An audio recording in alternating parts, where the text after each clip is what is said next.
What's up, sweet cheeks? It's a compliment. Oh, man, I'm so excited to hang out with you two dudes. We have Dudes Nerdery. We have Rick at Leftcoast. What's up? What's going on, And then people? we got Eagle Hugger, Dave's Dimension.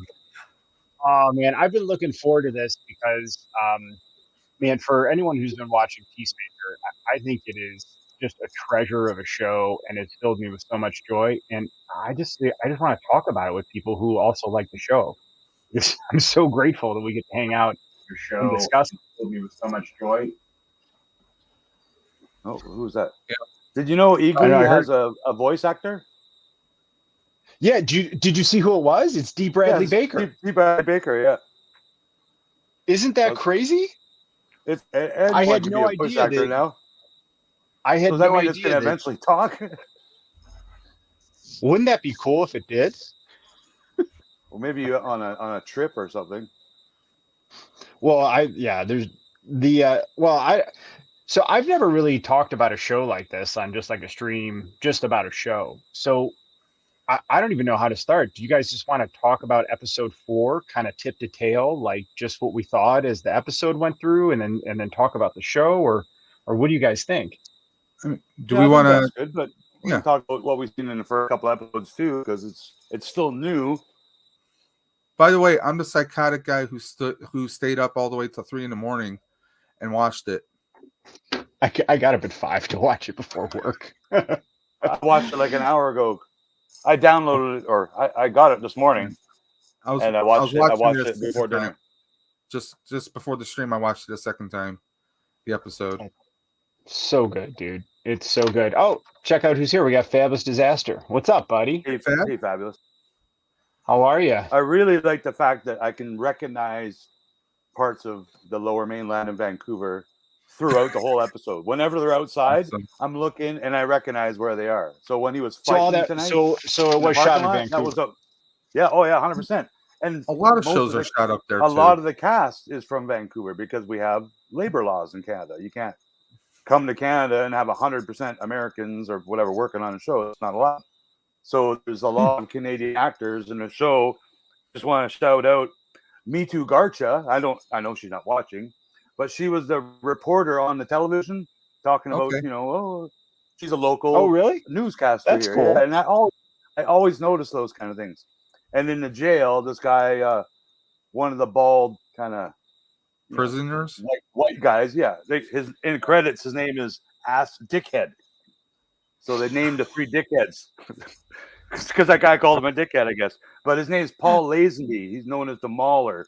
He's another local Vancouver, kind of a celebrity. He's on the radio and TV, but he's in lots of movies as a stunt man and an extra because he's a big bald dude, right? So there's lots of that kind of cool Easter eggs. So if I want to be an extra in a movie, I should move to Vancouver and get citizenship then. Yeah, and grow a funny beard, look funny, whatever. Like, well, I already look funny. I got that. When I first grew my beard, I auditioned for so much stuff, and I literally for about a year and a half, I went to so many auditions, and I kind of gave up because I wasn't getting any work. But it was very fun doing it, but I wasn't getting the work. My buddies were. My buddies I went to the auditions with, they got the job and I didn't. So I'm like, I was discouraged. I haven't done it in a few years, even though I still have, an agent that, sends me emails and stuff. So usually when you go to audition, are you auditioning just kind of for like background roles, that kind of, or just we want a biker looking dude, or the first one I did was a lumberjack looking dude, and it was for a government commercial. And I went in and pretended the chainsaw, and then I'm not kidding. Less than a week later, I see the commercial on TV. No way, that's crazy. Yeah, like they work pretty quick for a lot of these commercials, and you can get paid huge if these commercials go international. Really? So, like even down in Hollywood, a lot of the people that go to try out for commercials every day, they get in a Tide commercial or whatever. Sometimes those commercials are just local, like they're just in the state, and then you get a paycheck, like say it's 10 grand or whatever. But then if it's national, it might be 20 grand. But then if it's international, like it also goes to Canada or other countries, you keep getting paid. So That's cool. a lot of the work here in Vancouver is It's like- worldwide. A lot of big shows, productions are done here. Maybe someday I'll be not watching just our TV and I'll locals. see you in like an Axe body spray commercial or something. No, I might be the guy Peacemaker Old beats Spice? up or something because now I'm going to try and get on that show if I can. I would think that's pretty cool seeing people I know getting that's beat like- up. That's like residuals, like people who star in TV shows, right? Yeah. Like if the commercial you gets get paid picked up. in 10 years down the road when it goes to Netflix. Yeah, and you keep getting paid. That's really cool, man. So, there is so much to unpack with the show in so many good ways. I don't know that I've watched a show that has made me belly laugh this hard, and then literally I has also agree. made me choked up. Like literally, they're like choked up watching something, especially episode 4. I think any of us maybe have some parent issues, like didn't have Yeah. a great childhood, whatever. Like No, just great character development. Yeah. yeah, How dude, good the is character Cena, though? development. Dude, I'm blown away. I'm absolutely blown away. But dude, everybody in the show, like from Diebeard to Adebayo to Murr, Well, and now to the Vigilante mercenary is- guy, the vigilante guy, he's got Dude, he's he's got a perfect. human side now. Oh my god, His dude. scene- You know, honestly, what I thought was something my mom said to me before she passed, and she said, if you just have one true friend in your life, like you're blessed. Like and like I'm watching that, and I'm like, man, like would it be like if anyone could just have a friend who'd do that for them? You know what I mean? Who'd be willing to go get themselves arrested to go, take care to go kill someone's dad because he's the worst person in the world. I mean, unbelievable, dude. Yeah, but I thought it was funny too, like him just going in the back while the guys are eating their lunch, dragging the can. They're just watching, like, and he's gonna do something stupid, but you're like, right, okay, like what's he doing here? I love when he gets on the ground. I love when he gets on the ground. He's like, "Watch my toe, watch my toe." I had a recent injury. Injury in my toe. Well, his chat with Peacemaker in the car while they're driving. He's like, I want to thank you, Peacemaker, for not, saving me. For their personal letting growth. them torture me. And John Cena's like, what the fuck are you talking about? Like, really? That's how you saw that? So I really like their connection, and I think it's going to get better because I've heard really good things about the vigilante actor guy and how a lot of people like him. Yes, I think he's wonderful. Yeah, what cracks me up is the vigilante character. I know him from Arrow. You see, I've never seen Arrow. He was on Arrow. Yeah, and he was actually this vigilante's kind of a hodgepodge of two characters from the show. Okay, really? So he must be another Vancouver actor then. Yeah, well, Adrian Chase was like this dark kind of like vindictive guy going after Oliver Queen in the Arrow, and now to see this kind of like almost like a Napoleon Dynamite kind of a weird kind of very much so, yeah, right, hapless like or kick ass, that same kind of vibe, right? Yeah, he's good. He's good. And now that you say he was in the Arrow, totally believable because that's also made here. And again, they got the same thing. They have to hire so many Canadian people to be in the show, right? Well, not the same actor, but the character. Oh, but okay. The fact that you said that made me think maybe he is a Vancouver actor because he's a lesser known guy, right? Yeah, but I mean, it's like the show's been blowing me away because I mean, it's like Cena is seriously hilarious. I mean. One of his first movie roles was 12 Rounds, which was co-produced by WWE. This is when he was still wrestling. But it shows, I mean, there's a lot of, it shows that we got some wrestlers out there who could do a really good job as some films. I mean, look at The Rock. He's got that personality. Maybe, honestly, I kind of got to say, he's really good in this role, I think, as well, because he is a little bit of a derpy, big, But Cena is selling it so like he sells it. I think Cena's a better actor than Rock. Rock is just every movie Rock is in, he's just The Rock. Whereas like this movie, I feel like there's quite a bit of range of emotion that he's coming through while also he's like funny and relatable. And then through his arc in 4 shows, you go from being like, he's a apostrophe America D-bag to like he's actually you actually give him credit for being as good as he is for what you saw he went through growing up as a child.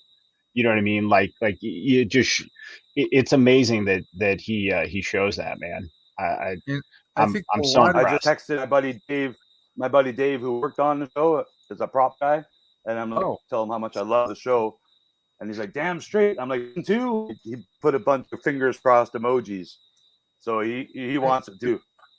Hey, if he does props, you know, if one of those helmets goes missing, you know, wink, wink. Jeez, man. He worked on the Night in the Museum movies. Okay. And with Robin Williams.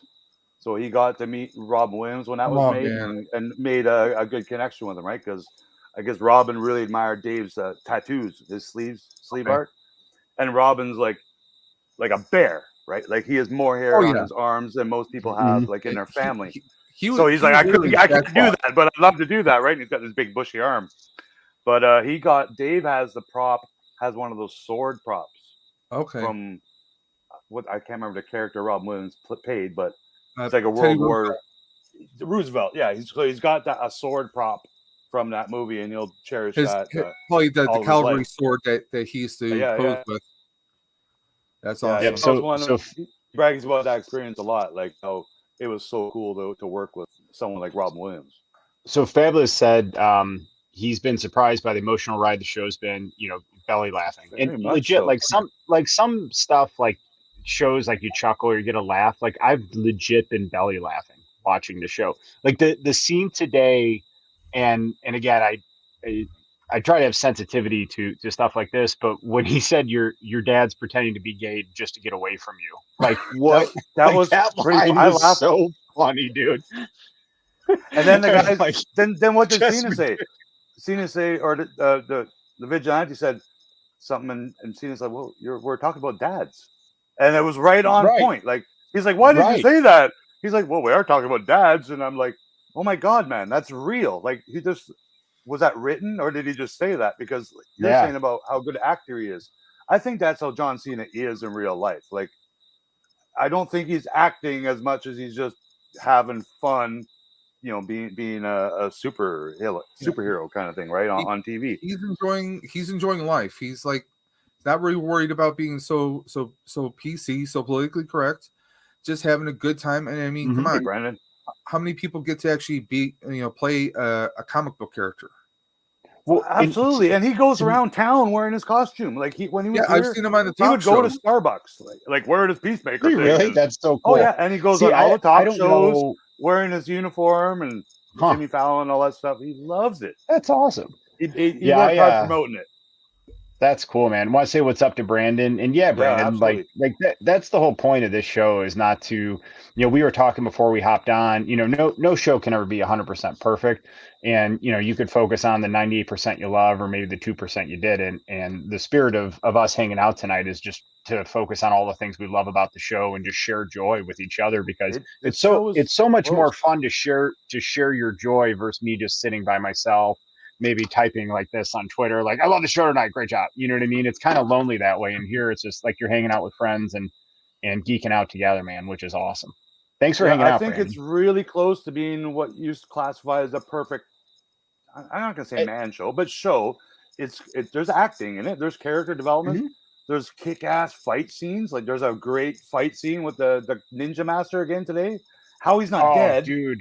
Like John Cena's like, he's not dead. I'm like, what do you mean he's not dead? He just got shot in the chest and we saw blood come out. Oh no, they transplant livers to the heart. He's like, oh, suck a kidney up there, and but now he's alive again. My favorite part of that scene, though, where he was like, "This was my rematch. Like I was going to get honor back." He was so disappointed. I was going to win this fight. You didn't need to jump in. He's blowing the bong smoke into that little butterfly jar.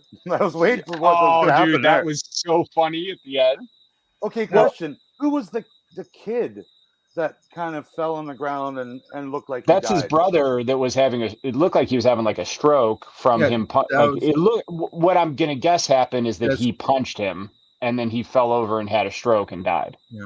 Okay, who was the man he killed? I thought that was his brother, because that actually looked like John Cena. Like It could have been a No, relative. yeah, No. I don't think they hinted at who that guy was, but the kid not that yet fell over anyways. is definitely his brother. Because at the end they had the picture of him. He was sitting there looking at the picture of And it was him, the same Of his kid. and then brother, yeah, same kid. And then when they were playing the Faster Pussycat House of Pain song, Yeah.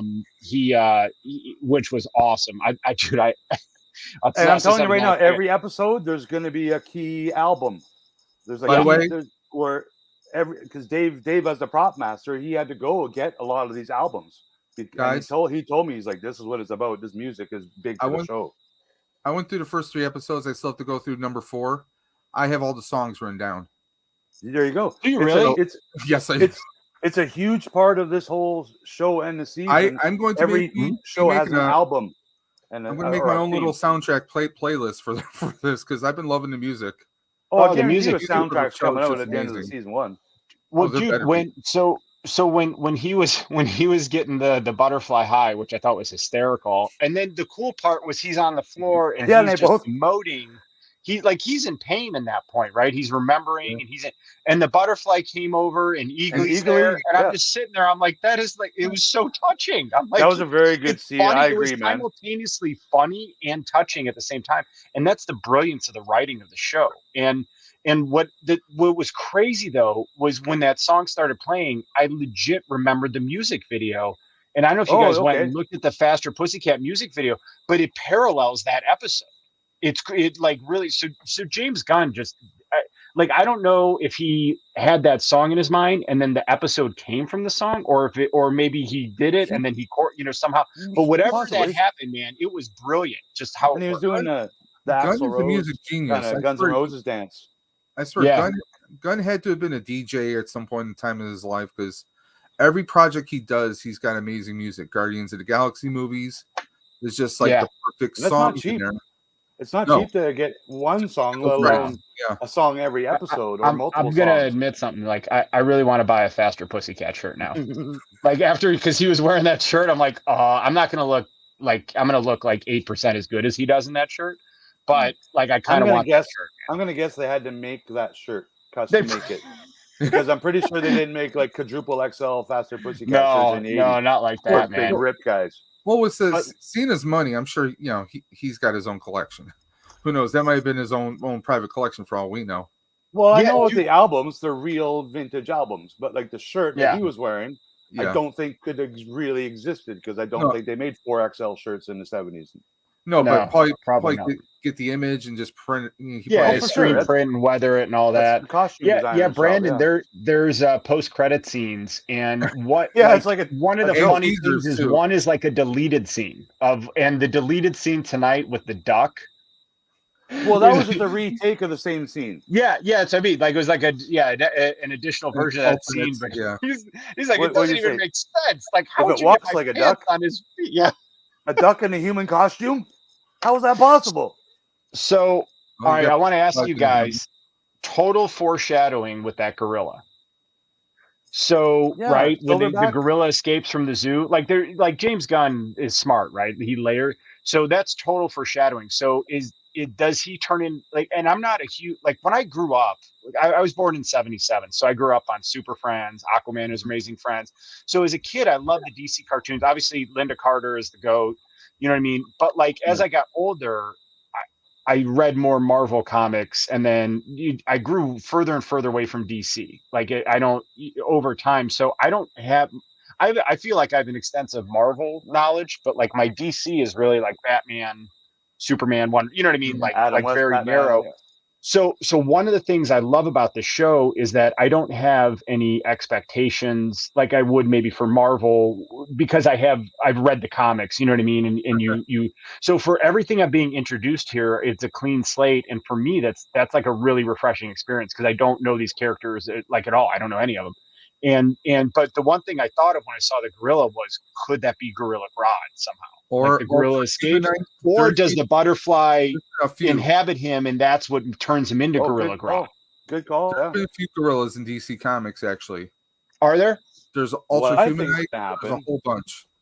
Is now it's because like I said, my DC comic knowledge is non-existent. Doom Patrol even featured a gorilla that wore a beret.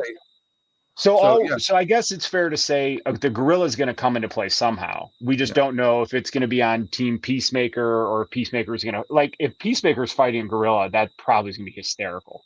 Oh I yeah, think it'd probably be I a can see one that's a episode, no-brainer. thing. Now that we know his boss is an alien.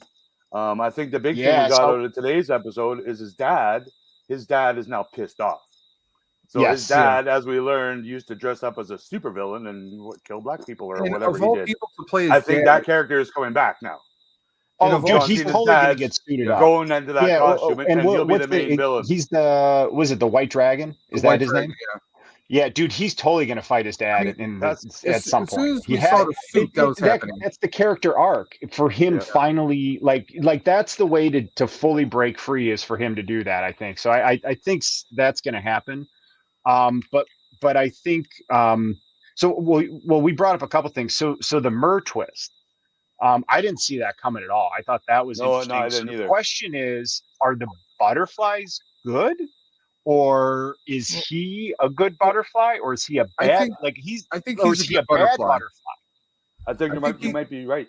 I think he's a good butterfly for a couple reasons. One, Harcourt name dropped the DEO, Department of Extra Normal. I'm trying to remember the acronym. It was mostly used in the Supergirl TV show.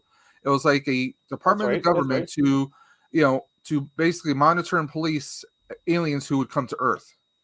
Okay. So, and in that the Supergirl show, they actually had an alien who was undercover, pretending to be human, but he was also fighting on the side of Earth. That's right. So that could be something like this. I mean, just like Martian Manhunter? Yeah, it's kind of like Martian Manhunter. Something like that. Is there anything in DC Comics like the butterflies, or is that an original creation? I've been out of the comics for a while, so I can't say for sure.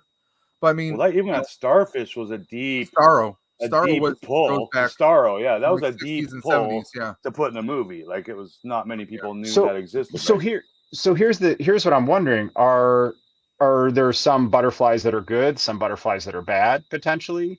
And then because I like Burr so much, what he said, he's like, I had a feeling once.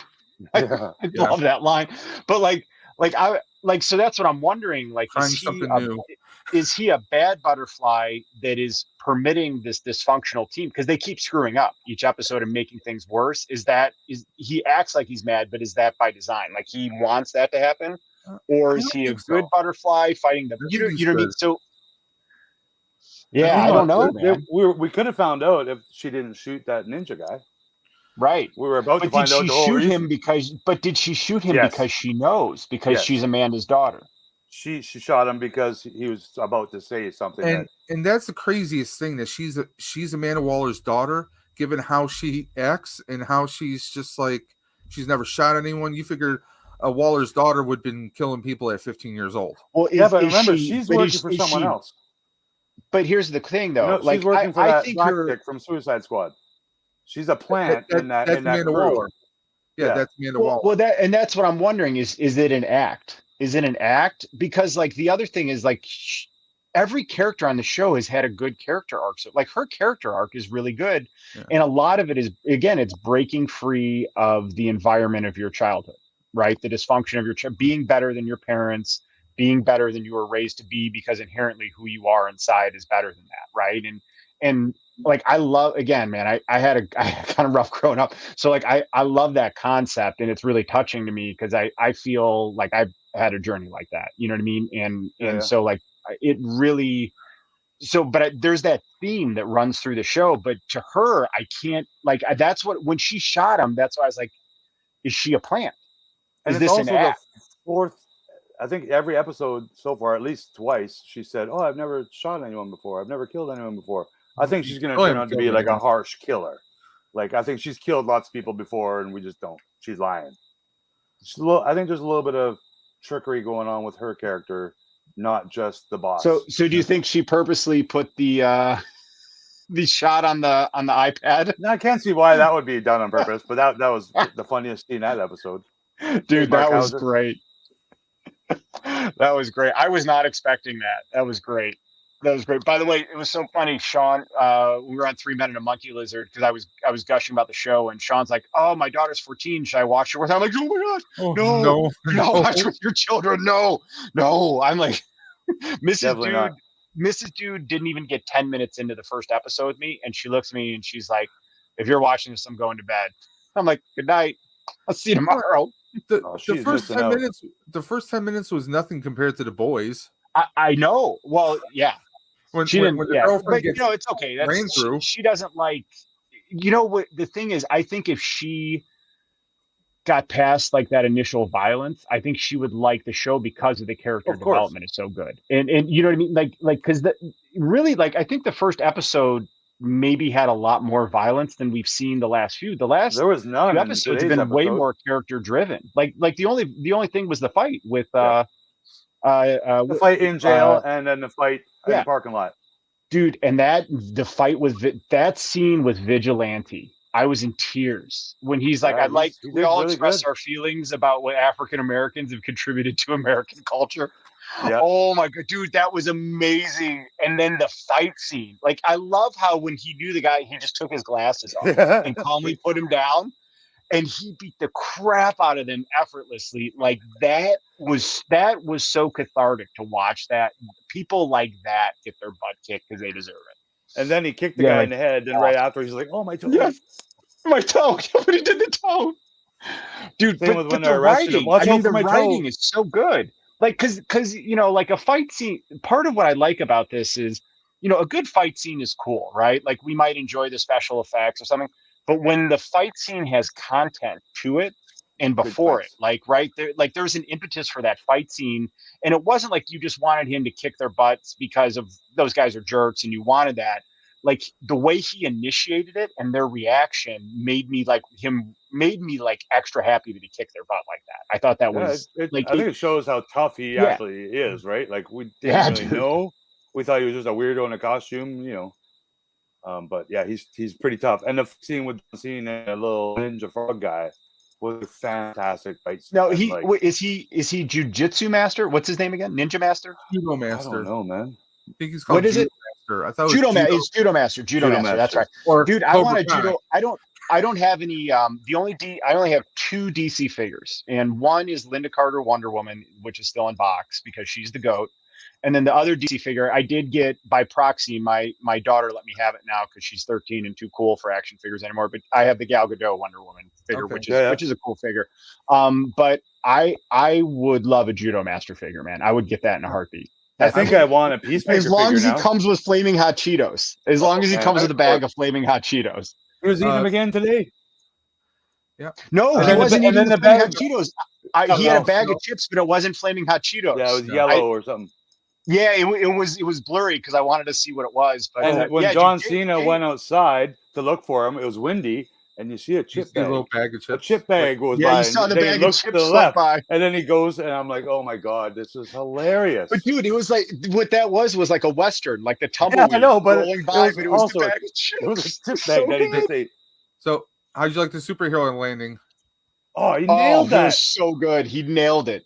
I thought he was going to land like through a car or something, but all of a sudden it cuts to him like doing the Black Widow landing. Think about the symbolism behind that, because every other time he attempted that, he fell and hurt himself. So like, but to me, that was an iconic moment that he hit it because he leveled up, right? Like, and part of that was, I think his head is wrapping around why he's doing this for the right reasons, which is, you know what I mean? So it's all symbolic of him stiffing that landing.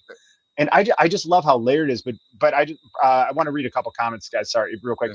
Gunn's a lucky guy. Yeah, you know, it's someone who can explore their creative freedom like this and be themselves, and it works, and the people love it. Like that's awesome that he can have his own style like this, and it's appreciated.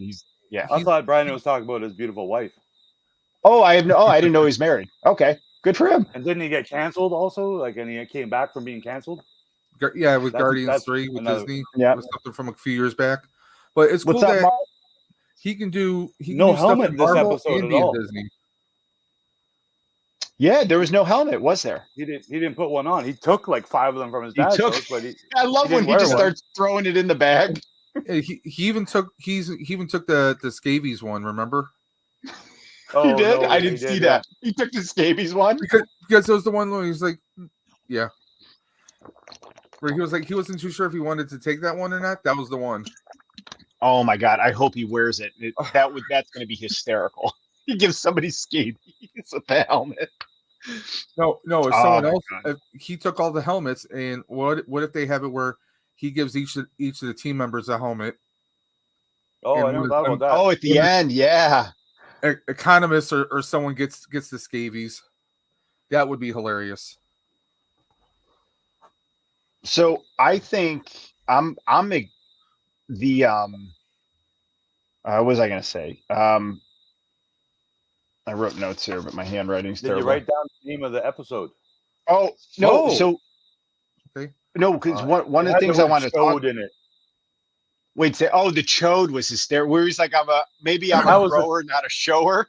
Yeah, that was in the name of the episode was something Chode. Something about a Chode, yeah. Oh, yeah. Actually, hang on. I pulled up hbomax. I'll tell you the exact title. It was The Chode Less Traveled was the name of the episode. Dude, but I like where he's like trying to tell his dad, like, maybe I'm a grower, not a shower. I'm a grower, not a shower. You're comparing yourself to to a small penis or whatever. It's so great. His dad is so well cast. And I was blown away by so the de-aging It's the T1000. The de-aging scene. And he looked like he was 25 years old. And he's not 25 years old. He's 69 years old, I think. It's Robert Patrick. I mean, he can do anything. Yeah, but he can't he's just amazing. look 20 again. Like, that's the new computer. Yeah, the de-aging is impressive. I got to tell you, one of the parts I laughed really hard at was the conversation with the neighbor. Yeah, he's a famous actor as well. Oh, is he really? And I love where he's like, you're not a superhero. Where's your coterie of supervillains? And he goes, you know why I don't have a coterie? Because they're all dead. They're all 6 feet under, yeah. And then and I love what he says about Batman. He goes, and I'm surmising it. I don't remember the exact verbiage, but he's like, should I fight a guy in a clown makeup, beat him up, put him in jail, and then let him out again just to beat him up again? He goes, how many people is Batman indirectly responsible for those guys killing because he doesn't kill them? And I thought that was such an interesting take. And then, the best part when he goes, riddle me this to that old dude. He did say that. And I'm amazed that they got that approved. Every episode so far, he said something like, Batman's a pussy. About Wonder Woman, Aquaman, the Aquaman with DC lawyers had to approve that. Yeah, that joke is okay. And I'm like, holy, so that means there's gonna be more of those DC jokes. Totally more of those, dude. I'm waiting for some Superman or some. I mean, there's just so many jokes out there that they could do, and I'm just waiting for it. Now, do you think they could have like a cameo from the Flash or Supergirl or any of those Arrowverse, or perhaps Henry Cavill or Jason Momoa, who works in Vancouver every year? Like, just the CW show. Yeah. Okay, good for James Gunn then. I did not know that. Yeah. Wow. Good for you, dude. And Cena's comment to her at the end of the episode, saying how your rack was great in that shirt. That's a compliment. I'm not being sexist. It's a compliment. And then she kind of liked it. Yeah, but what were you saying now? About the cameos. I don't technically speaking if they're going to do it canon like the DC cinematic universe. They can get away with that, but not the CW shows because there's already a vigilante who's completely different. Although. Yeah, I don't think there's any canon when it comes to DC at all. They did a whole Crisis on Infinite Earths where they kind of reset everything, so I guess it could be explored. But I think doesn't DC at this point have like 5 different universes? You know what I mean? I think if they allow them to call Batman a pussy on a show with a DC logo at the front, then anything could happen, man. Anything. There's no canon or timeline. But what's great about it is they're embracing like the characters and how they talk, and it's self-effacing, but it's done well. It's done intelligently. Like the whole like the Aquaman thing, even going back to the first few episodes, was absolutely hysterical. That's the one joke that I'm surprised they let that go. Like, I wonder if they had to edit it, if they wanted it to be different originally, and we can't use that word. Let's use this word instead. Because he said the word you shouldn't say, and it was funny. That's kind of why I really like the first 3 episodes. And even in this chapter, the F-bomb is used a lot. Like with him with that neighbor, F you. Oh, F you. I'm just trying to have a conversation. Then John Cena that was great. He's like, I'm just trying to have a conversation. For telling this old man to F off, right? And then the beard guy, why is everyone F you and me all the time? Yeah. Like that's just part of the show. So Brandon says the Terminator is T2 is 63. Yeah. Vigilante as the DC Deadpool, I see, yeah. Is he? Yeah, I don't know. I honestly never even heard of Vigilante until this. This is very Deadpoolish. That's a good point. It's a lot. Yeah, he is. What we liked, or what I liked about the Deadpool is, the dirty jokes and the violence. Well, immediately when Peacemaker does superhero landing, I thought Deadpool. I thought that was a wink at Deadpool. I thought of Black Widow. I thought of every Marvel superhero that did that land. Well, mostly the woman, because they tend to do it the best. She's a poser. Right, yeah, she's a poser. But that was a superhero landing 101 by John Cena. So what the other thing I wanted to, I actually wrote, I have a lot of questions I wanted to ask you guys as I was, the first time I just watched it, and then the second time I was watching it, I wrote, because otherwise it's ADD and we'd be like, I'd be all over the place. But so Judo Master, is he good? Is he a good guy? And is he going to team up with Peacemaker? Potentially. Well, I wonder if he turns good because we see him in the intro. Yeah, well, they show every character in the intro. His dad's in the intro too. Yeah, but his dad's kind of other people in that intro that haven't showed up yet either. I watched that tonight. I watched that intro tonight after the episode because the two cops that I know are Vancouver actors, they're in that dance intro too, and they were only in the first episode so far. So I think those are just returning characters. Yeah. Well, and remember at the end of the dance, he's holding him on his shoulder. Yeah, that's right. Yep. So, but to me, I think that dance is agnostic hero villain. I think it's just everyone's in the dance. Yeah, it's fun. But like, so at the beginning, he looked like, right, the butterflies are bad. The Judo Master is bad. But now I'm wondering, is Judo Master a good guy? And because what would be funny is if he joins Suicide Squad. Does he have a butterfly? How is he not dead? But what would be Suicide Squad? They could force him to be a part of that team. Implant him with the little explosive, the chip, and now he's got to work with Cena. I mean, that's what the Suicide Squad was. They're villains and heroes forced to work together. So how much fun would a mission be with Judo Master, Vigilante, and Peacemaker? That dynamic between the three of them, like in that little car driving together to go somewhere and then on a mission. I want to see it. I totally want to see a team up with and the girl is super tough as well, as we've seen her. Yeah. Harcourt is awesome, dude. So we want to see more of her, in physical contact with people for sure. Well, the fight scene she had in the bar when she beat the crap out of the guy. Oh, she's DC Black Widow right now, basically. Is she really? Okay. No. I'm just saying she's pretty much DC Black Widow for us. Oh, she's doing a pretty good job too. She's like no nonsense. She's like all business. She's like when she tells what's her name? Oh, that's not going to end well because she's got her wife in the hotel room with the dogs, and she's like, no, that's dangerous. That girl, yeah, and that's I guess she didn't take a call. I'm assuming that was her girlfriend. Yeah. That was her wife, yeah. Yeah, that was her wife there, yeah. Yeah. So I'm like, I'm sure if her wife sent a picture, maybe she'd call her back. We're experimenting with new types of intimacy, sir. Yeah, no doubt. So one of the things I wanted to bring up here, and I don't want to necessarily compare Disney Plus shows to this show in a negative way, or one's better than the other. But one of the things with the Disney Plus, whether it's Marvel or Star Wars, they do a good job with making us talk about who's the secret villain, what's the secret twist that's coming. Like, you know what I mean? So it's like you watch a show, but then you're so focused on, man, what's behind the curtain, right? And even to the point, like WandaVision to me was like sickening to the point where we were like, oh my God, is it Mephisto? Is it, you know what I mean? And then it was nothing, right? A good wow factor.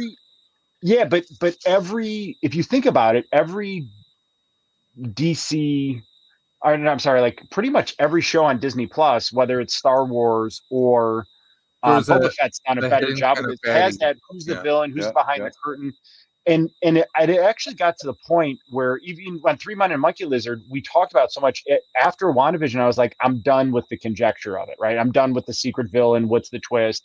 Because it started to take away from the shows. And what I like about this is it's setting up, each episode's building and there's more revealed, but it's not, the plot of the show isn't to get to the last episode to see who's behind the curtain. Each episode is so well written and self-contained that all I want to do is focus on what I just saw and just enjoy it and talk about like the laughs and what just happened. Whereas I felt like with the Disney Plus shows, at the end of the show, I'm like, oh my God, what's going to happen in the next episode? And then who's this, right? So does that make sense how I'm explaining it? Like the dichotomy between them? Like, what are you guys experiencing the same thing? Well, and let us know in comments too. I have my own little theory that what if Waller was infected by a butterfly? Thanks for stopping by, Mark. What if Waller was, controlled by a butterfly? Because she puts this hapless group together, for one. She puts her daughter, who's not really the best agent in the world, to maybe unless she's a plant. Yeah, she's a plant, so she knows that she's going to tell mommy everything. That so she's the boss's daughter. Yeah, she's Amanda Waller's daughter. Yeah. I didn't realize that. I thought she was because gave her a job for other reasons. Even when Myrn says, your lack of a resume, but I still accepted you on this mission because Amanda Waller says you're ready. So I mean it's she's not the typical agent who would have been paired with an operation. Well, but if you look at everyone on there except Hauser, they're all bumbling it. I mean, they're all screwing it up. Like, there's only one competent person on the team, and it's her. Sorry, Harcourt. Yeah. I was looking at his name while I said that. So far, she's competent. Yeah, but that's because what's interesting. Each episode, one of them has messed something up, so it might be her turn. She gets a turn. She gets a turn. But that's what I'm wondering. Is what is that relationship between her and her mom? And is she really going through an arc, kind of just how Peacemaker is, or is she a plant? And in either way, like I think it's interesting. Everyone seems to have a parent type issue so far. I mean, we don't know about Myrn. We don't know about Myrn yet. And I mean, let's be honest. Diebeard, he's got issues. We all know he's got issues. I mean, we all know he's gonna have issues. Yeah, he'll get an episode about his family, I'm sure. Did you catch the wallpaper on his damn computer? Like he's all trying to be tough on a motorcycle.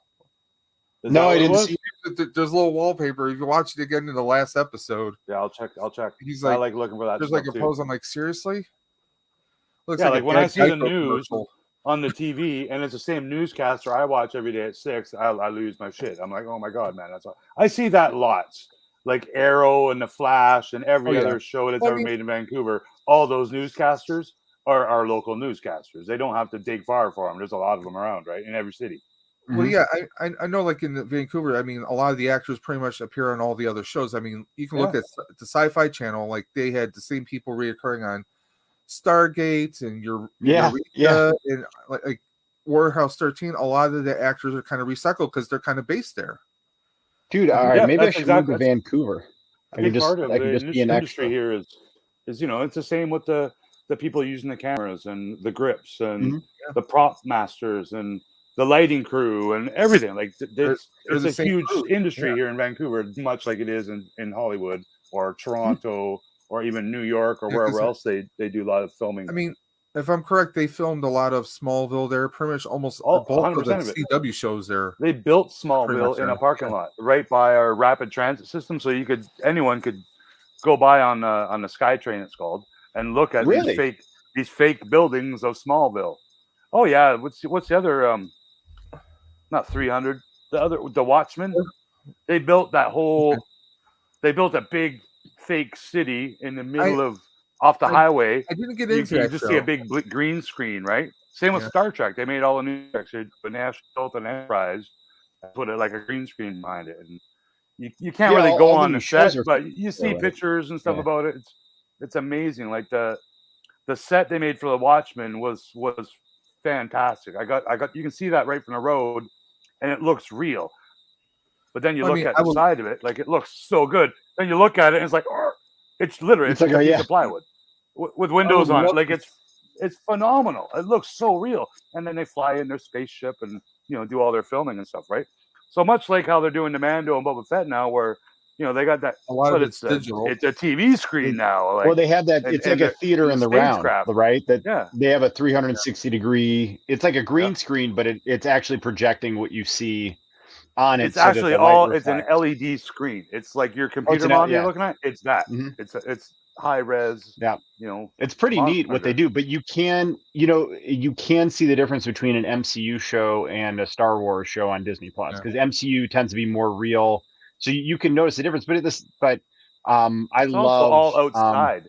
Every MCU show we've seen now has all been outside, and you don't need to fake that, but it is fake because they're adding more buildings in the background, because it is in a smaller closed off part of the town. Much like big Batman movies, they actually use real buildings and stuff like that, and they close off the downtown while they do the car chase. It's the same thing with these shows, but there's no car chases in Boba Fett and Mandalorian. They have to fake their environment. There's Vespa. Like we got Vespa Return chases. to the Jedi was a forest in California. Like, they have to fake these environments. So why not use the real thing? Like, I saw some people commenting on the Boba Fett saying, "Oh, it looks cheap," and I'm like, they spared no expense making these shows. Like, if Jon Favreau wanted to build a life-size Millennium Falcon on the show, they would do it. They would start the next day. Like, no one would say, "No, we don't approve that." Anything he wanted to do, I'm pretty sure he got the okay to do. I don't think it looks cheap. Is the term I like to use. I don't think it looks cheap, but I think you could tell a difference between natural light and then like you're saying, the LED 360 round light. Like you can notice it. You can notice that.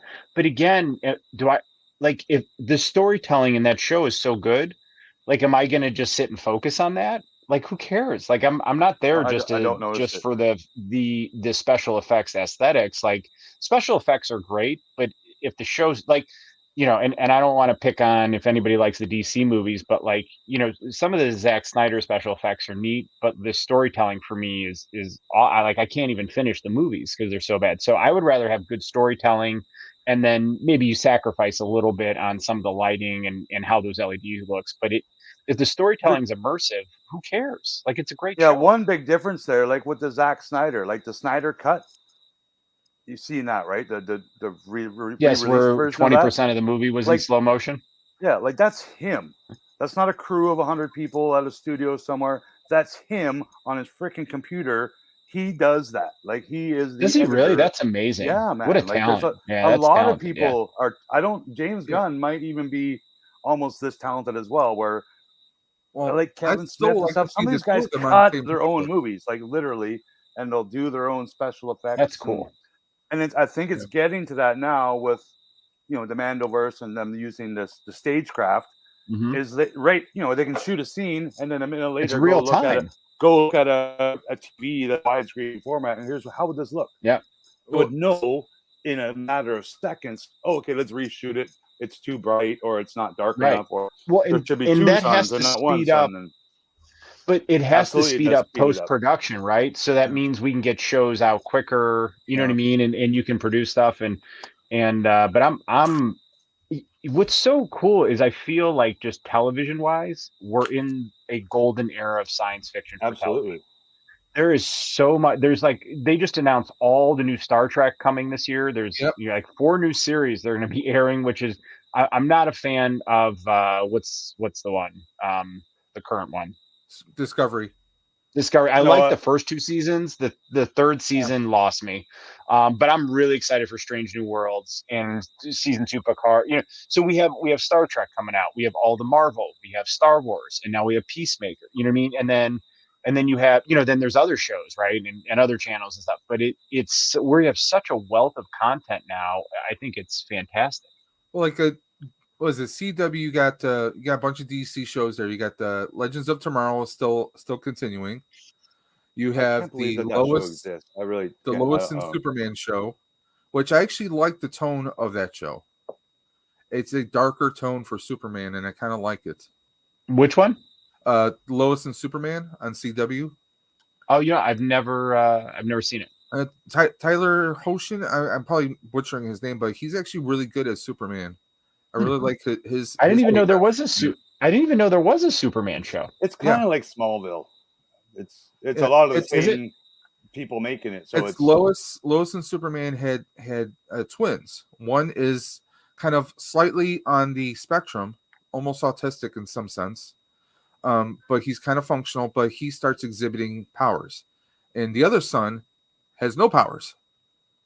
Yeah, But I think those shows. It's not bad. I think they're made for women. Like I honestly think they make all those shows for women. I'm not a fan of the Legends of Tomorrow or this new Superman show because I don't think they're made for me. I liked Legends when it first came out. I did too think it was because I really knew good it was when it came made in out. Vancouver, so I had to give it a shot. Much like I gave the first shot of Arrow, the first season of Arrow a shot. I gave the first season of Flash a shot, and then even the first season of Supergirl.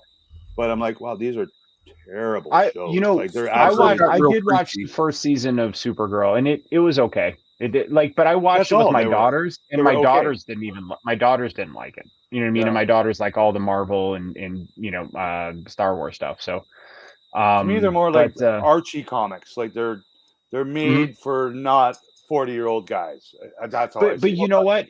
I think that's 100% okay that there's stuff on TV that isn't for us. That is like action or superhero or sci-fi, because if we can get more people into it, that's a good thing. And especially me, like I have 2 teenage daughters, and they're raised on Star Wars and Marvel and sci-fi and all that. You know what I mean? At metaphorical gunpoint, almost like we're watching this.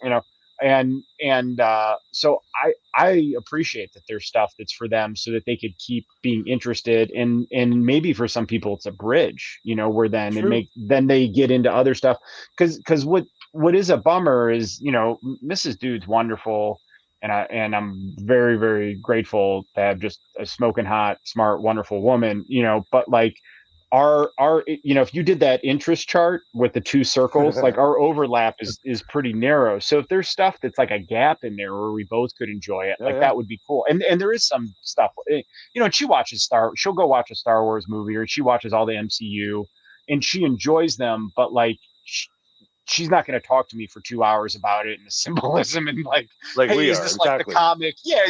And that's okay, right? I mean, it's totally okay. But like so I'm fully supportive of science fiction or superhero stuff that isn't made for a 44-year-old dude, if it keeps women into it and it's a bridge. And I think that's cool, because not everything can be for me, and that's cool. Because I totally think, and I believe the Peacemaker show and like The Boys, which is another intro to funny violence. It's a hardcore. Were made for us. They were made for adult men. No, seriously. Like I said, when it first, I didn't know. Like when first Peacemaker came, I'm like, I had no expectation, and in fact, I had low expectations because I really have not liked any DC movie other than the first Wonder Woman. Out of the whole recent run post Nolan, the only DC movie I've liked is the first Wonder Woman, and I like the newest Suicide movie, but it was I didn't even like that. Cena's character, I like the first and one. some of the other characters who had small roles. It was funny. It was very funny, and it was that made it funny. So for Peacemaker, it's like I'm just gonna watch it because it's a new show and I have HBO Max, and I'm gonna give it a shot, right? Just open-minded, but I had no expectation because like I said, I haven't enjoyed the modern DC universe, and just when it started, it opened violence. So Mrs. Dude was like, I'm out. But to me, that was part of the surprise, was I didn't have any expectation, and it is arguably the best show on television right now. I think that's what hooked us. Just out of nowhere. The first episode had funny, had some violence, had a hot chick, introduced some characters, a little bit of backstory. We all got we got hooked. So I think the writing of that first episode, the writing of that first episode was bang on, and I think it will be quite successful because of the arc they're going on now. We're 4 episodes in. We know a lot about John Cena and his dad and now his brother and stuff like that. We're getting a little more every year. Sorry, every episode. Every episode, all these characters. So each character has an arc or has development. Is a better word. And a lot of shows we watch have zero development. They just there's zero arc. They start. Like even the Suicide movie, it just starts. Here's this guy. Here's this guy. Here's this guy. Here's Stallone as a shark. Well, Eternals is a great example. Eternals Yeah. is a great example of watching a movie, and other than Kingo and his valet, and then the Black Knight, I didn't care about any character. Like I found everybody so dull and boring. There I was haven't no watched like, dude. It was like I'm watching this and I'm like, is this in the MC? Like, I can't believe this is the like to see that and Spidey within a few days of each other. I'm like, I can't believe this is like the same studio made these movies. But It just doesn't interest so me. but the thing is like I really wish Mrs. Dude would come back and watch it, because I think if she got past that initial violence, that she would like the journeys, the character journeys and the arcs, because I'm invested in these characters now. Like Laugh you actually louder. care about them. And you Laugh louder when you watch it. She'll hear Yes. you. What's he laughing at? I want a part of that. I actually got yelled at tonight. Like, She's like, "Can you over-exaggerate turn it. that?" No, she goes, "The girls Oh. are doing homework, and I keep hearing the F-bomb Effing dick. through, and you laughing." She's like, "Can you turn that down?" There you go. There's some feedback. That's Now, awesome. you talk about your wife not really being into it. Now, when The Boys first came out, I'm like, I told my wife, I said, I'm like, there's a show I'm watching. I don't think you'd like it because, like, the blood. She's not really a blood and guts person, especially with that. Yeah. Same with Mrs. Dude. Yeah. They show a bunch of half-naked, muscular guys. Your wives will watch it. Well, she loves The Boys. Does she really? See, I don't any of even those like guys The Boys. ugly to look at. I'm just asking for a friend. You know, they're not right. They're all they're Hollywood actors. actors. They're all good. Yeah. I mean, Carl Urban's in that show, of course. I mean, he's good look. Dude, I actually the first season of The Boys I liked. I got to episode 4 of season 2, and I was out. I couldn't stand listening to Huey whine. Half of every episode was Huey whining, and then you realize that he's only there because of Hollywood nepotism, because of who his parents are. Yeah. And I think that guy's a terrible actor. And the first 4 episodes, nothing happened. There was no character development, and I'm like, I'm out. Like this is just boring. And I'm watching this some famous kid, some child of famous parents whine for 30 minutes. I do like the actor who plays the main character. What's that main Homelander? superhero? Yeah, that Homelander actor. Yeah, he's good. I first saw him in some show that didn't last, where he came to town and just became the sheriff. Well, I don't remember what it's called, but it was a great show, and then it got canceled. But I only liked him in that show. Like, there's some other good actors, but that first season I watched, I'm like, wow, that was pretty cool. But I did not get the same feeling I get for just 3 episodes of this Peacemaker show. Like, I'm all in for this show now. Like, well, the first episode of Peacemaker was the first episode of Peacemaker was so good. I just intended to watch 1 episode, and then I watched all 3 in a row. Because I couldn't stop watching, and the 3 is like a good self-contained movie. So the actor I'm talking about, it's the dude that plays Huey on The Boys, and then he also plays Bulmer on Star Trek Lower Decks. And I stopped watching that show because it's the same character as Huey, and that character just whined the whole show. He's Dennis Quaid's son. He's Dennis Quaid and Meg Ryan's kid. Yeah. So do you think he had a hard time getting a job in Hollywood? No. That's one of the things I'm getting sick of is everybody in Hollywood's now somebody's kid. Dennis and half Quaid of them and Meg Ryan aren't married. They were, Douglas. And they had a kid. Isn't Kirk Douglas? No, Kirk Douglas's kid is Goldie Hawn. No, Kirk Douglas and Goldie Hawn's kid is Kurt Russell. He lives here. He plays hockey. Kurt Russell. Play hockey here. Yeah, no, Kurt Russell and Goldie Hawn's kid is John Walker. Yes. Yeah. So do you think he had a hard time getting that role? No, I don't think so. Especially but I will say he's a good actor though. He's a good actor. So yeah, like he was a good actor in that role. But I just don't respect people whose parents that they have everything handed them in life, and because there's dude, like you're saying, you're out there just trying to be a background in a commercial, and you can't help, and then people like that just get walked in through the front door. And if my dad was Mr. T, I'd get your job, right? Right. No, but that's what I'm saying. It's disgusting. Like, it's disgusting. One thing I wanted to bring up is I had 2 friends that I'm recommending the show to. My good buddy Jay. I'm like, oh, you got to watch this show. It's awesome. It's made for you and me. You'll love it. He's like, oh, I haven't seen Suicide Squad, any of them. I'm like, it doesn't matter, man. This show has it doesn't matter. 0 to do with Suicide Squad. If it does tie in any way, it still won't matter. There's flashbacks to kind of give you a little concept, but not too much, But it doesn't, guys. I watched Suicide Squad, but I I probably watched a quarter of the movie and then I just left it on. It didn't interest me at all. And it was weird because I'm a huge fan of James Gunn. Like I'm a huge fan of him, but I just couldn't get into that movie at all. I'm surprised, Which is 'cause it why I was had low quite funny. expectations for Peacemaker. I had really low expectations because of that, and that's why Peacemaker has blown me away. So all right, I'm going to ask you guys a question here, and it's not. I don't want to be comparative, but if right now I could tell you, if you had to make a choice where you could only watch the remaining episodes of Boba Fett or the Boba Fett. remaining episodes of Peacemaker, which one Boba would Fett. you watch? Boba? I gotta go with Boba. Really? How come? And same to you guys. Same to the 5 of you guys watching. Which one would you choose? Why? Because I honestly think the Boba Fett and the Mandalorian is some of the best visual entertainment I've ever had in my life. I mean, since Star Wars when I was a kid. The I last waited episode, 40 years for Star Wars to continue. I'm not right. I'm not saying I didn't like the sequels and the prequels, but they're 3 stars out of 10 compared to 10 out of 10. Like the shows have Mando been and Boba leaping are another level to me. I think they're made for me, and the prequels and sequels were made for 20-year-old kids to get into Star Wars. It's all business, right? Like now that this is the fun part, I think they're at the fun part now, and it's not just business.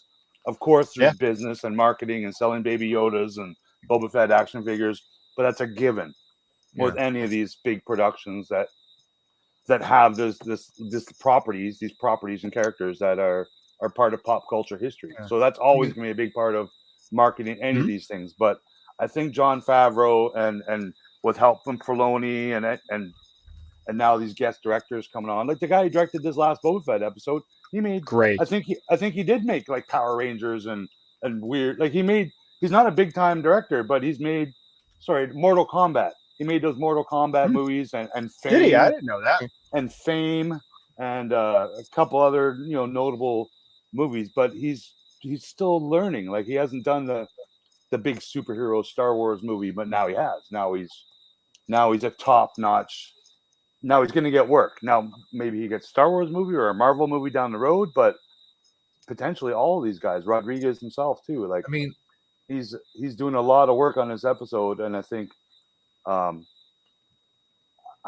don't think there's any reason for me to be disappointed, even if they show Boba and Bosk making out in the there's nothing they can possibly do to make me, oh man, they ruined my childhood.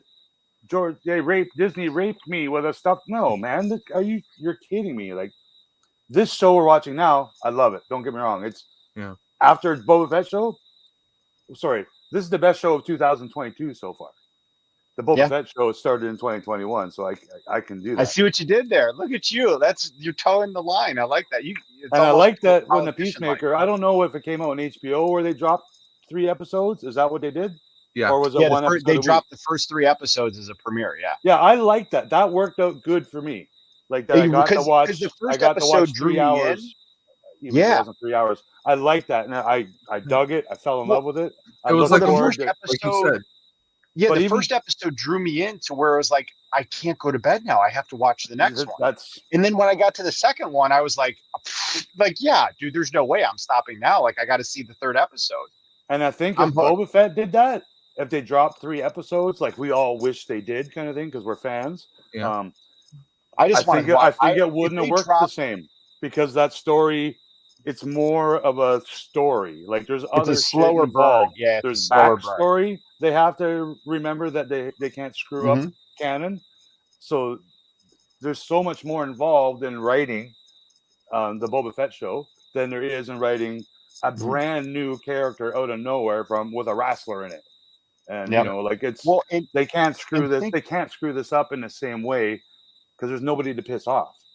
Just exactly. Yeah, the expectations are totally different. And the thing though is Boba is an incredible character arc. Like we're talking, because Peacemaker is an incredible character. Sure, it is. Yeah. I think the arcs in Boba Fett have been amazing.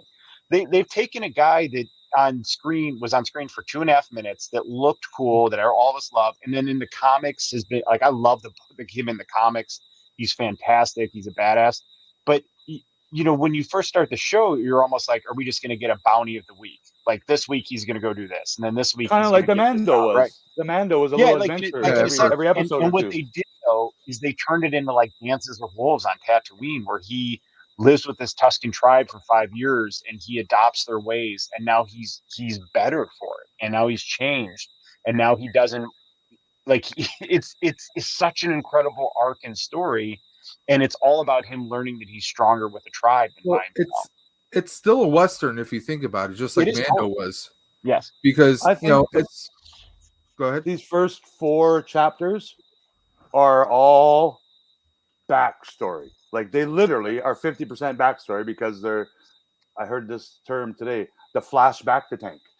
Yeah, Every time he flashback, goes yeah. in the back the tank, he goes back and remembers, young Boba Fett seeing his dad, Django, and then a good story or two with the Tusken tribes. So Me too, these Brandon. first Me too. chapters, a lot of people are like, oh, I didn't like this. It's where's the badass? It's all answering all these questions that all the people have, and now these last 3 shows we're gonna see are gonna be like the $800,000 budget an hour. Oh, movie. dude, it's gonna hit the It's gonna fan be like a movie. because here, well, there a couple things. The whole thing, everything is symbolic. Like him punching out of the sand, being stripped of his armor, and then just like it's a rebirth. It's completely symbolic, right? And then he goes on his new hero's journey, and then you watch him become part of a tribe, and then they humanize the Tusken Raiders. Yeah. To where now you're pissed that they got killed, and you want. And what's amazing is someone posted a meme of Anakin with the Tusken Raiders, because when that happened, I was like slaughtered that whole like I would do exactly what he in that moment. I felt like I was like this in the theater. I'm like, yes, like dispense justice, Anakin. Like you get him like for that, right? And then on the flip side here, I'm like, oh my God, they slaughtered the Tuskens, and to me that's amazing storytelling. But I'm telling you, what like when he took out the biker gang, that was very cathartic. That was so awesome. He took them out with such ease that 4 seconds. That tells me that they aren't like he hasn't gotten the people that killed the Tuskens yet. Yeah. Nope, because not at all. Because there has to be way more emoting and a catharsis with that part of the arc. Well, I think they did it, but they were hired by someone. Right. That's what I'm saying. Because was it Fennec? I can't remember who said it, but when he said they got taken out by the speeder bike game and they were like Tusken Raiders, no way. Right. Yeah. So it maybe they didn't even do it, but they were framed to do it. Just like in A New Hope, how they framed the Tusken Raiders to that they took out the Sandcrawler. The Jawa Sandcrawler, right? The Empire is who hired those thugs to do it. And the Empire has a new leader now, and his name is Thrawn. We will see Thrawn. Give me Thrawn. In the Book of Boba Fett. They're not waiting for a Ahsoka show. They will introduce them in this show. But much Thrawn, like they introduced Ahsoka in the Mando show. I don't know if they can, though, Boba in the Mando because Thrawn and Ezra went to the outer reaches of the galaxy on the space whales. Yeah, well, they're back. Someone's telling Moff Gideon and you know all what? You know what? He's back, to do. And then we get a Thrawn flashback where Thrawn goes in a bacta tank, and we get the flashback of him and Ezra. I'm telling you, the Empire's involved. I went back and watched Mandalorian season 2 yesterday, just because I wanted to, and I learned so many new things. Like when Boba Fett first shows up, that his music plays, his music that we know now from the Book of Boba Fett show, but we didn't know that 2 years ago. We didn't know. I didn't even know the music was different. But what was so cool is when that flare shot up, I was like, wait a minute, is that from the Mando? Like, yeah, we knew what no way. Was. And then you hear the Mando music in the background, and I was like, I was like giggling. I was like, I got so excited. Or the Mando music at the end? When he's like, yeah, we need muscle, and money buys muscle or whatever. And then the Mando music plays. I was like, oh. Yeah, and here's what else I got from watching the Mando season 2 as well. When Boba Fett shows up, there's Boba Fett. Here's my chain code. I want the armor. Okay, well, help me do this, and you can have your armor. So, and while Yoda's being taken by the Dark Troopers by Moff Gideon up to that Imperial Star Destroyer thing, Boba Fett starts chasing him with his slave one, right? Right. And then Fennec's like raiding him, and don't kill him. They got the baby. And then he's like, okay, I'll just see where they're going. So he goes and he doesn't swear. He's like, oh, they're back. And he's like, we're like, what? They're back. He's like, the Empire. So people keep forgetting that 2 years ago, yeah, the Empire is back. It's not dead. They're not stormtrooper helmets on sticks. They still exist. They still have sandtroopers, stormtroopers around different planets. And so, yeah, I think they're going to end up being the major bad guys in this show still. Yeah. But I'm looking forward to. I mean, Boba Fett. I'm looking forward to because now we got what's his name? The Dark Wookiee Chrysanthemum. Yeah, we got him working with Boba Fett. Yeah, I think Boba will also hire the rest of the original bounty hunters. Boss, IG-88. No, I think Boss. I think Boss will get ripped apart by the Black K. I think Boss will still be a bad guy because he's Boss. He doesn't side with Boba Fett. I don't think at all, and I think it gives Black K an opponent. Yeah. Like, we don't want to see Black K fight a droid. We want to see him fight Bosk. But how cool was Here's another thing, too. We still don't know how Boba got the freaking scratch on his helmet. Yeah. What did that? So that's another flashback we still have to get. And that flashback will be him in his painted. He had repainted his armor and it was all nice and fresh and new. But yeah, there was no scratch on it in Mando. Yeah. So there's a new scratch he gets since he becomes the crime lord. So does he see Bosk already? Has he already killed Bosk? I say that because I'm assuming Bosk has claws. You know, stuff that probably happened on the way back from Tatooine. Because obviously they probably had to stop at a few different places on the way back. Well, yeah, because remember they drop off Mando and then they took back, off, right? And then Luke showed up. So Boba left before Luke showed up. They might have waved as they passed each other, right? Like literally. But yeah, that was my little Boba. And go back and watch the Mando season 2, and you'll see a lot of little things that you didn't hear, like when Mando and Fennec and Boba are all fighting these stormtroopers. Fennec says to Mando, "If we get out of this alive, I owe you one." Sorry, the other way around. Mando comes there and they're shooting all these storm. Mando says to Fennec, "If we get out of this alive, I owe you one." So this will be that one. This they're gonna call him on it. Hey, Mando, you owe us one. We need your help against.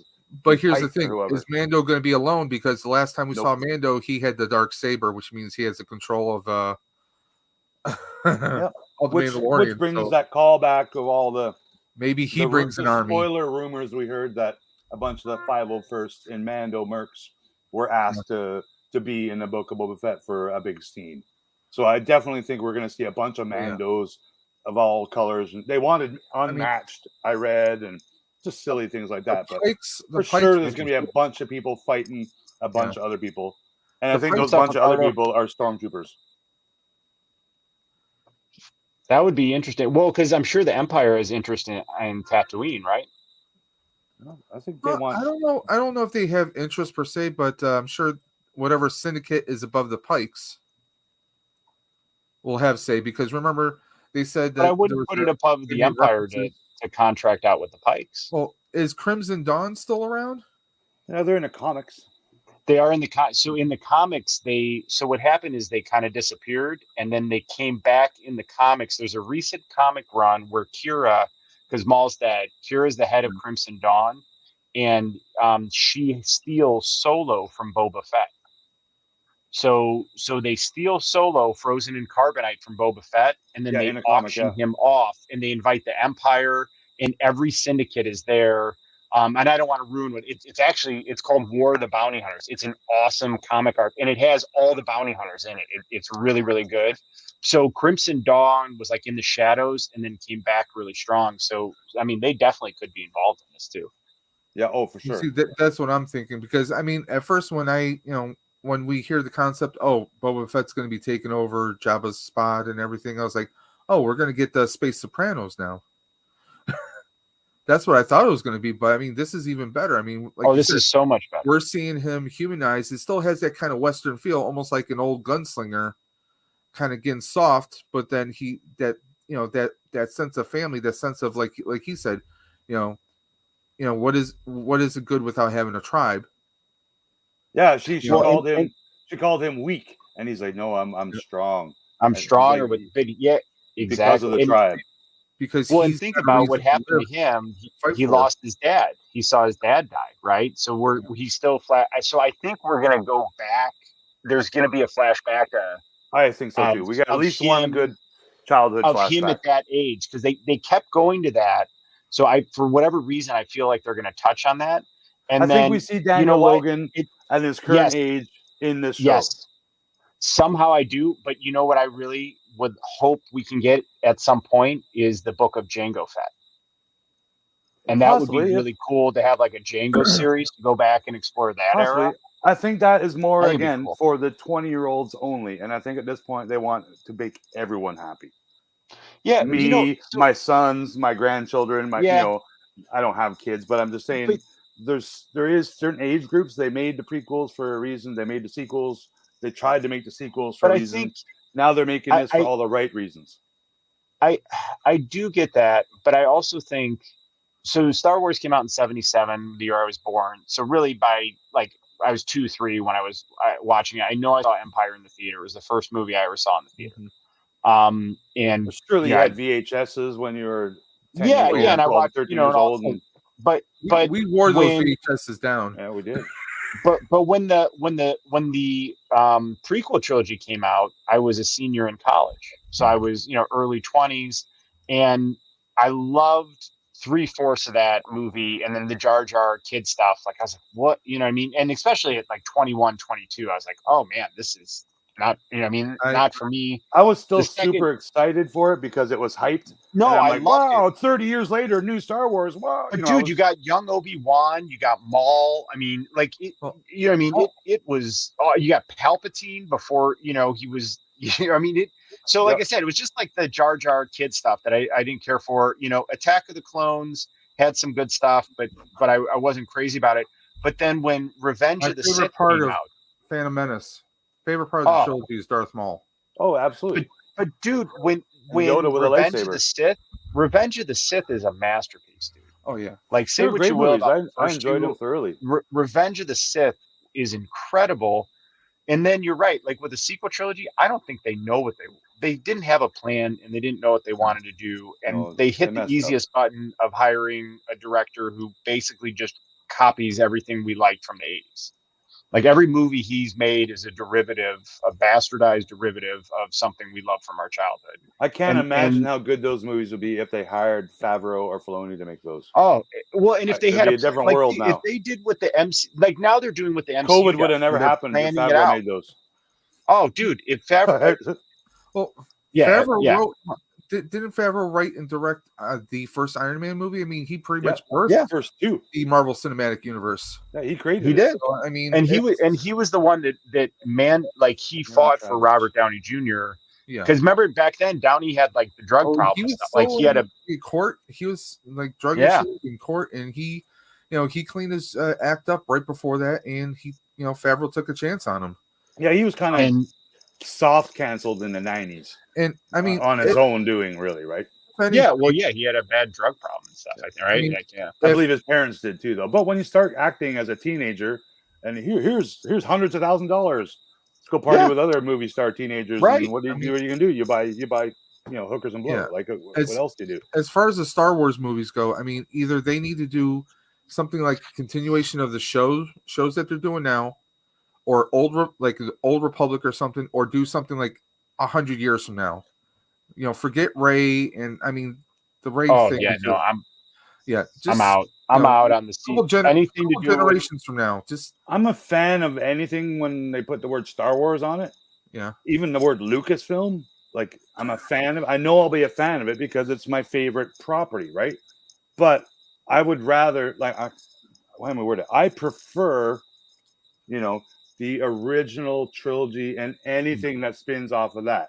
So that's why I really love the Boba Fett show and the Mando show, because they got Max Rebo and Stormtroopers and it was good to see Max in that Star Wars. If it didn't have any of those, it would just be another fantasy. It would not be Star Wars. Yeah. No, so but when you say, I hope they make a movie based on this one video game they made in 1994 or whatever, or there's one comic series of 8 comics they made in 2012. To me, that doesn't interest me. I'll watch it, but I mean, it's not what Star Wars is based on. That's just a spin-off of a spin-off of a spin-off of a new form of media. It's not. I'm not going to say it's not. Dark Forces the movie. But it's like I'm sure it would do well because there's a lot of 20-year-old people out there and 30-year-old people that still play video games every day. Like I haven't played a video game since Madden 94. So none of the video game stuff interests me. It doesn't mean they shouldn't make it. It just means if they want to make $100 billion movie and make $3 billion in profit, make it so everyone likes it. Yeah, exactly. Not just the kids and BMX bikes and video games, like everyone. But the thing with the sequel trilogy is, and I don't want to be negative, but like I dislike it so much that I won't even buy action figures from it.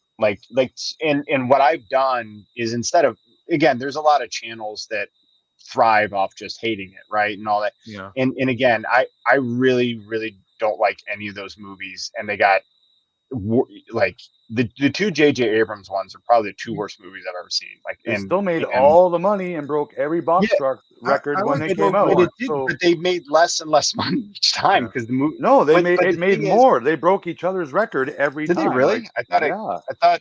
And I think the most recent Marvel movies beat those movies. Like it's so. But for me, I just choose to not focus on them and pretend they don't exist instead of have it take joy for me. You know what I mean? So, and I think that's just a healthy way to do it. I didn't like them. They're not for me at all. Yeah, I thought they were lazily made. So I don't buy the toys like from them more 3 years from now. You Never. will. Just like right now, I like episode 1, 2, and 3 more. No. Because no way, dude. Solo, Rogue One, and now The Mandalorian and Boba Solo Fett are making episode 1 even better. They're making those three movies even better. But Rogue One is a great movie. Solo is a fun movie that was full of joy.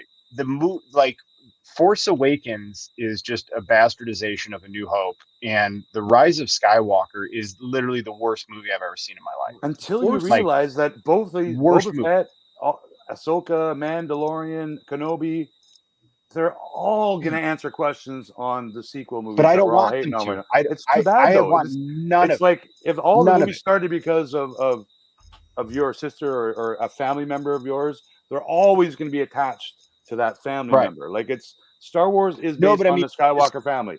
If it's it's not Star Wars. But I just don't want the sequel trilogy. But I'm just saying the Skywalkers are now dead. Rey's not a Sky.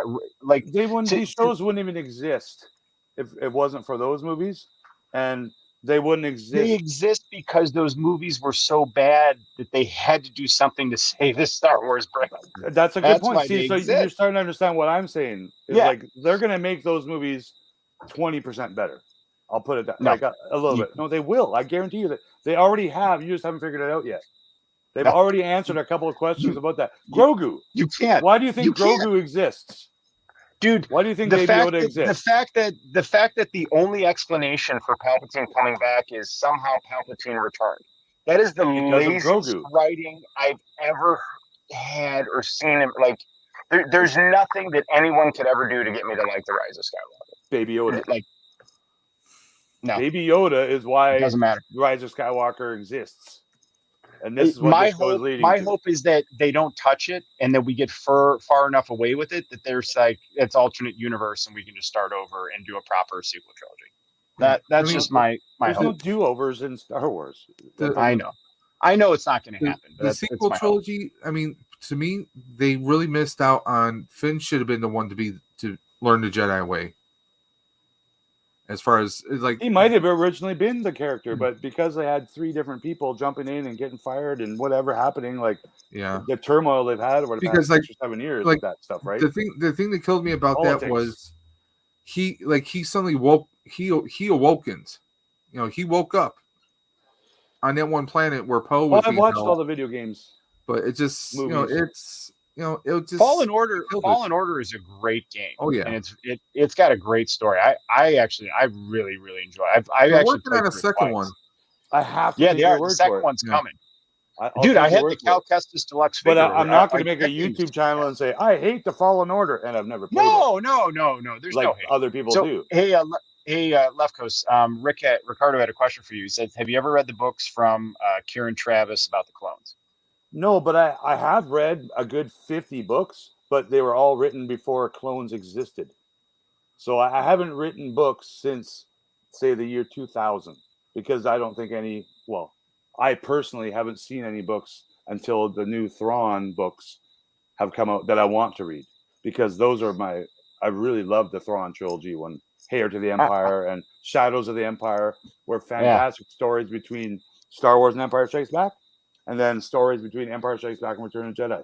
I love that. Those, if they don't make those movies one days, they're out of their mind, because that, again, I'm 50 years old. Reading the if they wait 20 years to make those, it's too late.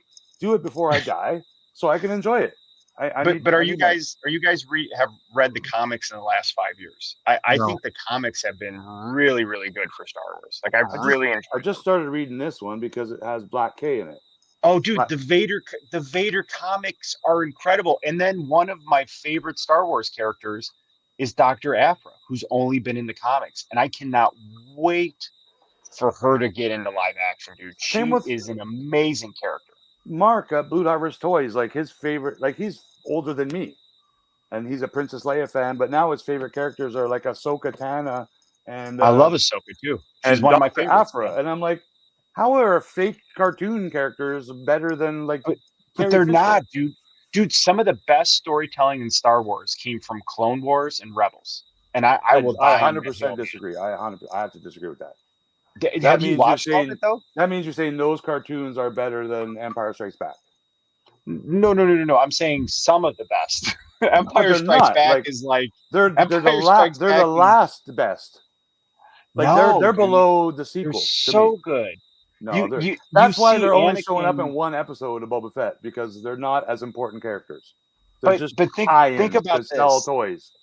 Think about the main arc of the Clone Wars was about Ahsoka becoming disenfranchised with the Jedi Order, so she leaves it, and becomes a gray Jedi. And then part of Anakin's disillusion of the Jedi Order is seeing what they did to her, and that's part of what makes him doubt the Jedi Order and helps open the path to the dark side. It is such, dude. I don't see that, because he doubted the Jedi Order before cartoons existed. With the Ahsoka helmet and her lightsabers in the ground, and you see Vader reflected in the helmet. That was incredible, and that's all Filoni. Yeah, and all Filoni. Far from what I know, Vader, there is no Ahsoka. I know there's Ahsoka, but I mean, if you still have that Clone Wars cartoon and you just go in and digitally erase Ahsoka from every scene, nothing changes in the story. Nothing. Like, I totally disagree. I think she is the least important character in Star Wars history. That's just my opinion. I'm okay that she exists, but I really think she's no more important than that little alien pig guy from another cartoon. Like, it just makes no sense. I think Maz Kanata is a more important character in Star Wars than Ahsoka is. Who is? Maz Kanata from the sequels. She has Luke's lightsaber. That's the most iconic prop in all of. Then why wasn't she in any of the other movies except for the weirdest throwaway scene in? We'll see her again. Dude, I'm just so surprised you don't like the storytelling in Clone Wars and Rebels. I more like the artwork, because I'm an artist, so I like the original Clone Wars Tarkovsky style, Samurai Jack style. I thought, wow, that's cool. It's Star Wars, so I'll watch it. The story and all this stuff means it's just they just pulled it out of comics and how stuff. Did you feel about that, nothing to me. Well, the animation is almost at the live action CGI level now, like Toy Story. I think the animation is fantastic. But Brandon, my point isn't that the Resistance doesn't know how. My point is that the screenwriting and storytelling was so lazy that they didn't care to explain it into the movie, which made me completely disinterested in why he was there. Because I watched Darth Vader kill him, and J.J. Abrams ruined the end of Return of the Jedi by bringing him back for no reason other than they had no ideas and no plan, and they're the laziest writers on the planet because they can only make movies about things that they liked and from the 80s. Yeah. I don't get the writing of the sequels at all. A little bit, you know. I'm really happy. The only thing I liked about the sequels is Carrie Fisher, Harrison Ford, Luke Skywalker. That was the best part about those movies, is the fact that they are alive and they were in it, and one of them died while they're making it. So I like that movie even more. All three in the same scene. She died making it, right? Yeah. Then they introduced at least three very charming, admirable actors. In The Daisy actors did a Ridley, great job with what they were John given. Yeah, Boyega, and they were Oscar Isaac, wonderful. who I've never liked in any other movie, but in the Star Wars he was good. Now No, he's he was now he's awesome as British Crow. apparently. In Moon Knight, now he's British, which weirds me out because there's got to be British unemployed guy who's watching Oscar Isaac do that. Go, But anyways, like they cast really good actors, and it's a shame that the movies did get the hate, not just from the fandom menace who started it all, but from real fans like you and me who don't love it as much as the original movies. Well, it still got the hate. Like Ahmad Best got the hate and almost committed suicide, stuff like that. Yeah, and that's when crazy, I was at man. Celebration and he came out, everyone in the audience was like crying. Like, I'm not a Jar Jar fan, but this guy came to a convention where for 4 or 5 years people told him he was a fuckhead and I hate you and we hate Jar Jar. Well, and there's no need to, that kind of stuff. That's where this hate that kind goes, of hate right? is there's no, you know what I mean? And I don't have anything against J.J. Abrams. I just don't like the movies he makes. I'm surprised J.J. hasn't tried to kill himself with all the hate people talk about him. Like, I really, this happens in real life. How do you know he hasn't? We don't know. Lately. But the thing is, I won't watch a movie he makes again. Like, because he bastardized Star Trek Wrath of Khan, which is one of my all-time favorite movies, and just for no reason again other than there's just no original ideas. We just have to bastardize what came before, But like, I don't dislike him as a human. I don't know anything about him. I'm not gonna say anything bad about him as a person. I'm not gonna watch his art anymore. It's not for me. And what I want to acknowledge, I want to hit chat here because we've been ignored. But Michael Cherry says, yeah, former Stormtrooper becomes a Jedi would have been a great story. And he and Rey training together would have been really cool. So to me, the miss was we had the ending we had at Return of the Jedi.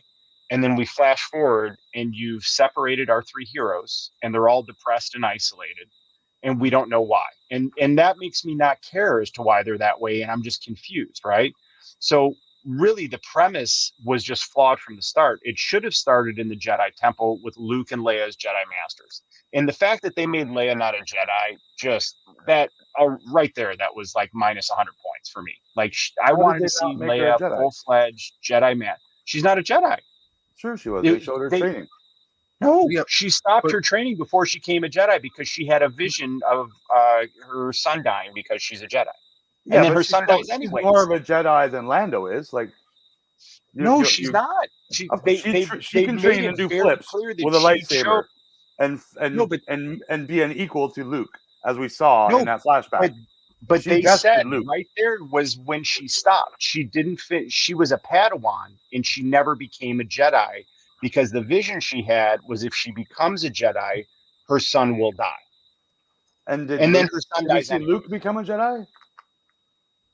Dude, I'm just telling you what's in the did Luke finish his Jedi training? Yes, facing Vader. Yoda died. Yoda died. No, but facing Vader was what made him a Jedi. At the end, he throws his lightsaber. He says, "I am a Jedi, like my father before me." Mm-hmm. That was his final test to be a Jedi. No, I get that. Vader. I was just asking to see your opinion because I still think she died as a Jedi. But when they show her, she's not like the first. She's not a Jedi in those movies, dude.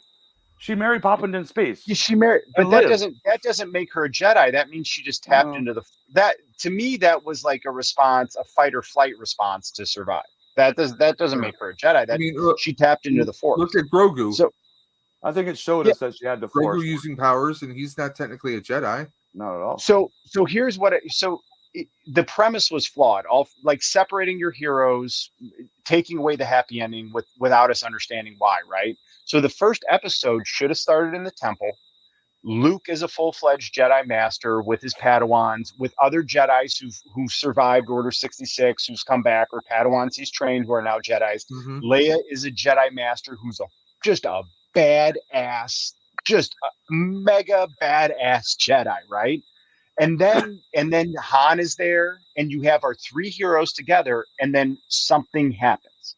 Something happens to fracture where they're at, and then the story unfolds from there, taking us to where everything's collapsed, not explaining why, and then you took away our hero's happy ending for no reason. Now, I now if kind of you think saw that when they Guy, made then that those, would have made me care and invested, because now something happened and now our heroes have to act, right? And then the next generation has to help and save it. So now you care about this next generation of Padawans that are training. yeah. You could have totally worked like Finn in there as a stormtrooper that defects and is a Jedi. You could totally have you find Rey on a planet and she was like deserted there or whatever, and you know what I mean? And then Luke, and part of that could have been Luke finding her and then taking her to train her instead of that. But to have him only appear for 30 seconds and not have a line, and then he's a depressed hermit, like they just bastardized the character of Luke Skywalker. It really bummed me out. I would have Han loved and it. Leia in the first one. Han, yeah, they were technically Han picked him up together because Han lost the Falcon too. Han lost the Falcon. So just the way they introduced them all, what they had, there was reasons for it. I mean, I think at the I'm time, with you, Brandon.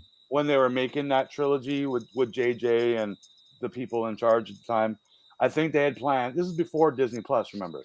So I think they had plans to tell all these stories, whether it be a cartoon, a TV show, another movie, a spin-off, Finn show, a Rey show, whatever.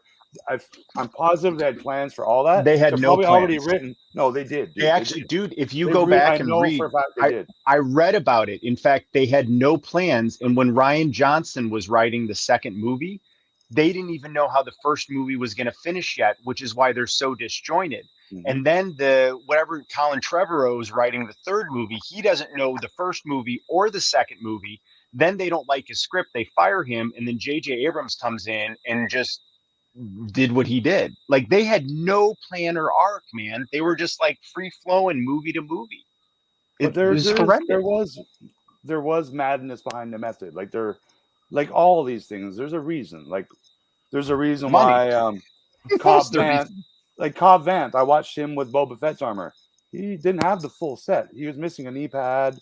There's a reason for it, and we'll learn it in a future, maybe next week. But I mean, well, now we will because you know. And here's the good thing: they've Kathleen Kennedy seems to have taken a step back. You have Favreau and Filoni who are now leading the creatorship charge, and so the good thing is, because the sequel trilogy was so disappointing, I feel like they've learned their lesson, and now everything is elevated. Like, because Mando is amazing, Book of Boba is amazing, and again, Rogue One was incredible, and Solo I love. Solo was a fun movie. So, you know, the way I look at it is, there's, out of all the Star Wars, there's only 3 movies that to me I don't consider, right? And I would rather focus on all the Star Wars that I love and has brought me joy than to focus on the 3 movies that didn't. And in my mind, I've just deleted them, and I just don't. Here's my point on all that. Those 3 movies that were not are not our favorite Star Wars trilogies, the sequels, they didn't make those for adults. For anybody. They didn't make them for anyone. No, they didn't make them for. Okay, they made them for, again, a new generation of Star Wars. That's the only. That's why. Well, that's why Force Awakens literally retold A New Hope. And Leia for me. They didn't throw them in for a 19-year-old kid who's never seen Star Wars before. They were in that movie with big paychecks just for me. And I get it. You guys, but literally, I bought 3 for you tickets to go personally see those movies for $25 each because those people were in it. I really did. But when I'm done watching them, I'm a fan of John Boyega now. I'm a huge fan of him. I watch every one of his movies now. Yeah, I thought he was great. Ridley, I watched every one of her movies now. I'm a huge fan of hers. And Kylo Ren, he as an act, like, their performances were great. Him not as much. Actors, they were great. I don't think he's as talented as the others. But I thought he did a good job. Like, he was fine. He's won awards and stuff. So they made those movies for, I don't think, the best reasons. I think they wanted to get money. But at the same time, they did it to not for money. They made it to bring in a younger generation, like when we were brought in for money. Kids. No, for money, just to bring us in. It's all for money, no matter what. So they would have made it for free if the tickets were free. But I mean, I think the reason that's why I don't think they should make a movie based on a video game or based on anything else, because it's a property that doesn't belong to them.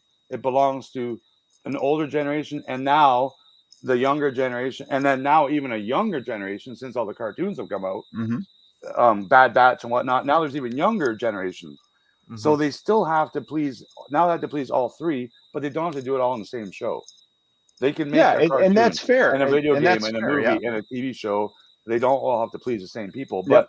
what Jon Favreau is doing with his new shows is he is pleasing everybody. Like I have a lot of different people I follow in all the social medias, and all the Clone Wars lovers, I'll call them that.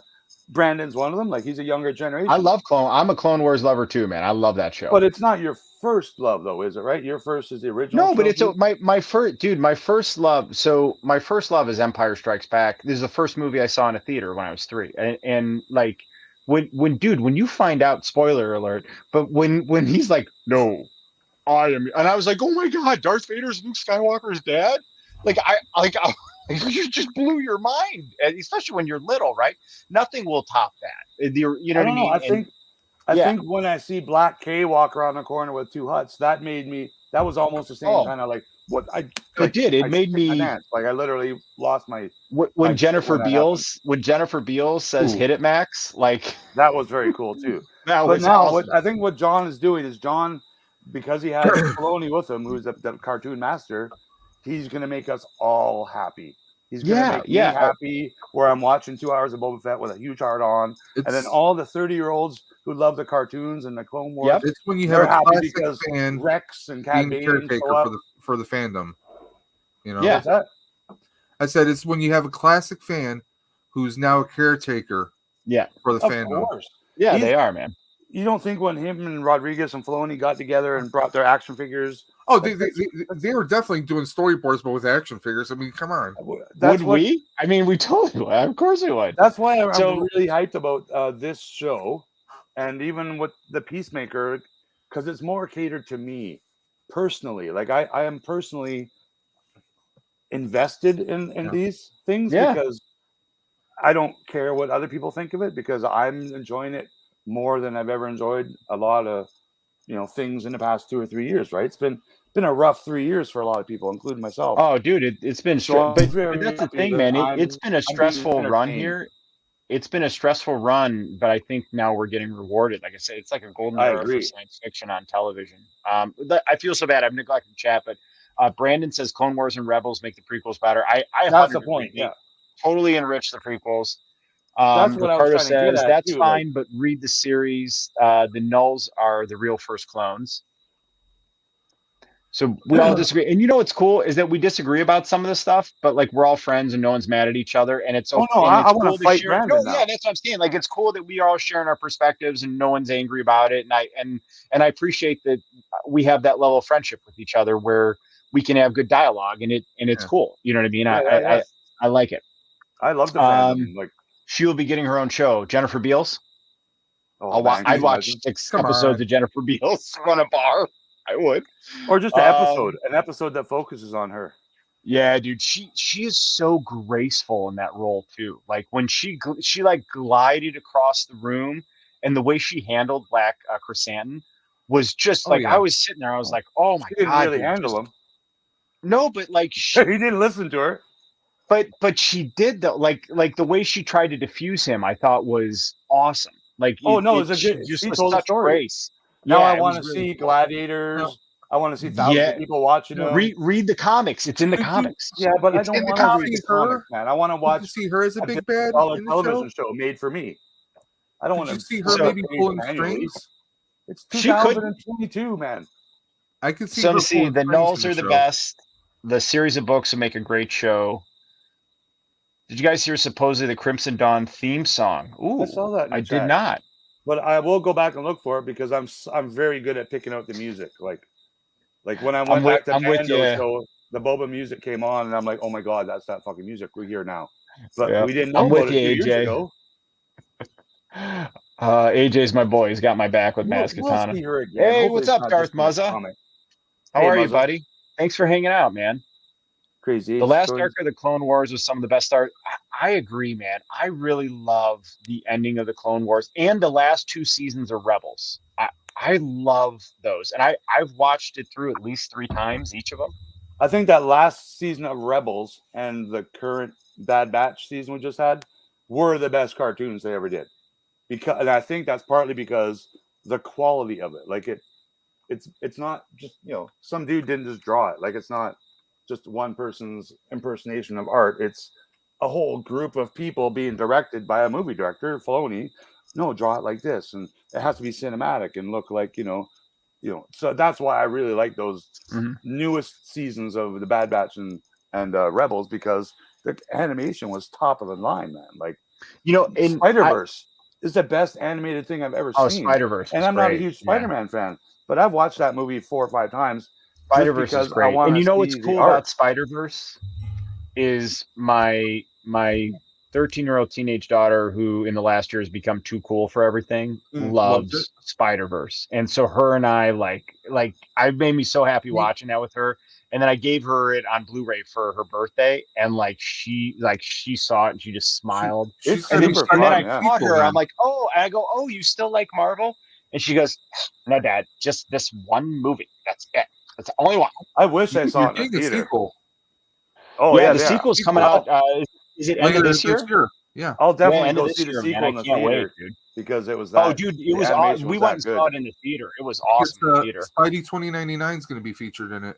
Yes, and I'm really excited for that. What's up, G-Force? Oh, man. So, hey, guys, how cool is this? When we started for like the first 30 minutes, I think it was just the 3 of us watching each other on our phones, and now we're up to 14 people. So thanks, everyone, for hanging out with us, man. And if you're just joining us, the whole point of this stream is just to share the joy of Peacemaker initially, but now we're on to Boba and just the glorious age of science fiction. And it's so much cooler talking to your buddies instead of just being alone by your phone in the basement watching it. So this is great. So wait, hang on. Michael says technically, 100% true. Ahsoka is not a Jedi. She's not. She left away. She's trained in the Jedi arts. She is, but you know what I hope happens with the Ahsoka show is that we explore Gray Jedi. And that is a concept that I'd be really interested in diving into more, is the Gray Jedi. I think that would be cool to explore. I think the Ahsoka show will be about, and I think I'm 110% accurate. I think it's the next season of Rebels or Clone Wars, but live action. Yeah, no, I think it's her looking for Ezra. Is the head producer and director. Is the head producer. Show. It's 100% her looking for Ezra, yeah. Favreau is just helping with the writing, so it ties in with the Mandoverse. But I think Filoni's, this will be his first, real gig as a, director and producer. Yeah, as a live action. Yep. So I do think it'll be a continuation of Rebels. So AJ says he's fine with never seeing the sequel trilogy characters again. I'm on the same page. What's up, Orlando? I wish no I could problems see with the actors. Again, I agree, man. And even if the actors did a bad job, I would never recommend any of us direct hate towards them. But I thought the actors did very well. I mean, Daisy Ridley, John Boyega, I thought their performances were fantastic. Just like with a lot of other fandoms, I mean, they were hired to do a job. They went and did the script they were given. You can't fault them for that. You can fault the people who were writing it and wrote it behind the ideas. Exactly. So AJ just makes a great point that he says his nephews and nieces and his kids didn't like the sequel trilogy. So interesting story. I went on opening night for Rise of Skywalker at like the 10 o'clock show, and I saw it and was, you guys know my opinion of it. And so I had already bought tickets the next day to take my girls and wife to see it. And at the end of the movie, like literally, it was like the whole row I was in was just dudes my age seeing it without their kids at 10 o'clock at night.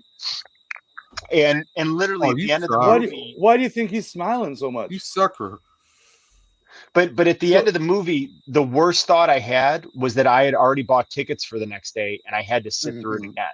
So we went the next day. I took my girls and I didn't tell them I didn't like it because I don't want them to go into it thinking that way. Like I'm just like, I'm excited for you girls to see it and I want to see what you think. And we got out of there and my girls were so quiet. And I'm like, so what'd you think? And they're like, oh, it's Star Wars. And finally, Lily, who's my youngest, at that time she was like 11-ish. She's like, Dad, I don't want to hurt your feelings, and that's why I didn't tell you initially, but I didn't like it at all. Like she's like, I really hated that movie. And then my daughter, who was 14th time, is now 16, was like, yeah, Dad, that's the worst Star Wars movie I ever seen. And then no, but the thing is, my Mrs. Dude, I'm driving and she looks over at me and she goes, yeah, I gotta be honest. Like, I really dislike that movie.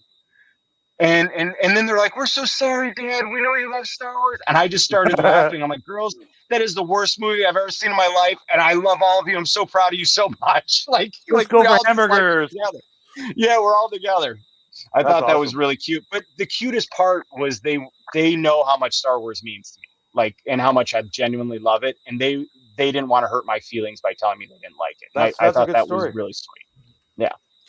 Yeah, Yeah, no, I that agree picture I with was her. showing you. JJ should never. I was just JJ should walking. never be involved. Yep.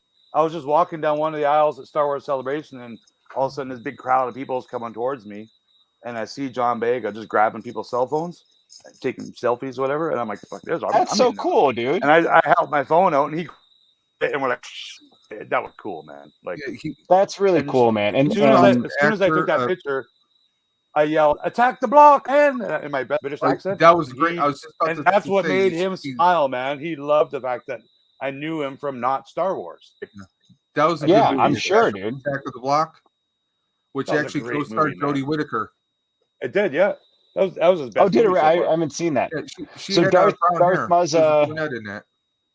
We're helping Darth Muzza get through the workday. Nice. Hey, Josh. Jennifer Beals is like Rick running the Cafe Americana in Casablanca. Nice. Definitely. Nice call, dude. Very good. So Brandon says Boba 1 that minute, place, 50 right? seconds into Boba Fett. They take motifs from the Crimson Dawn theme from. So I didn't know that, man. That's really interesting. So maybe Crimson Dawn is behind some of this, and that they that are would for be sure really because they're behind their the symbol is hidden in Jennifer Beals' headdress, and also in Jennifer Beals' headdress because she's a Twi'lek, right? Is that same symbol that's on Brandon knows the Twi'lek that Thrawn stole the little hood ornament thing from. So that symbol. Again, it kind of shows. I think Thrawn will be in the show, even though he's just a collector of trinkets. I think, but I think she's working for. I think she's working for the man. I agree with you, Josh. Yep, I'm glad you enjoyed it, Brandon. Another sequel I heard about today is they're making a sequel to Christmas Story with the same actor. Did they already with Ralphie? Christmas Story with Ralphie? Yeah, but it wasn't. It was not made by the same people. It was called A Summer Story, and it was terrible. And it was in the 80s. But yeah, no, I saw it today. They're making a sequel to A Christmas Story. I saw the title, but I can't remember. And Ralphie's the main guy. Did you hear about the other Disney Plus show that's being made? No. Tim Allen? Oh, yeah, they're bringing back Santa Claus. Yeah, that's really cool. Dude, I love the first two Santa Claus movies. I'm just kind of iffy on that, you know? Tim Allen? But, dude, the first two Santa Claus movies are on our. We watch them every year as a family together. I love those two movies, man. Is that the Tool Man one? Yes. Yeah, where he knocks Santa off the roof. He kills Santa, and then he has to take over for him. I thought he got canceled too. They made three. I know of three, but the third one was kind of felt like it was like a direct to DVD one. Yeah. It wasn't good, but the first two are. Martin Short was like Jack Frost. Yeah. I like but the first two are so good.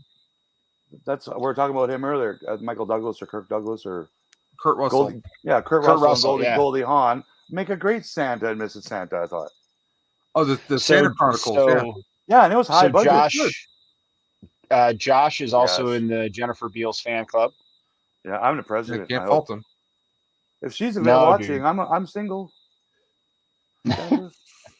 Attack of the Block's a great movie. People saying hi. All right, I'm almost. Crimson Dawn is behind everything. Yeah, that's gonna be cool. But you know what I like? Someone else is in charge of them.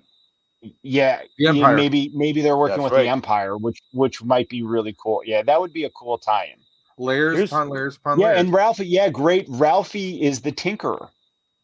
He was. Yeah, that's right. He becomes the Tinkerer because he was in No Way Home, and then he was in the first Iron Man. Or he was in Far From Home. But yeah, he turns into the Tinkerer, which was really cool. And because I think and then Ralphie was also in the Jon Favreau directed. Yeah, he's quite active. Yeah. He was one of the elves in Santa's workshop. Elf. Yeah, an elf. Yeah, that was a good callback too, because being a Christmas movie. Mark, Blue Harvest brought up in my Boba Fett after show the other night that he's like, "What if Cara Dune shows up to help everyone on the Boba show?" And then I'm just like, "Oh man, that would make all those haters they'd have to buy Disney Plus again. I mean, personally, because they all canceled it. Personally, I would love to see her back because I love the character. I mean, people can have their own political thoughts outside of their work.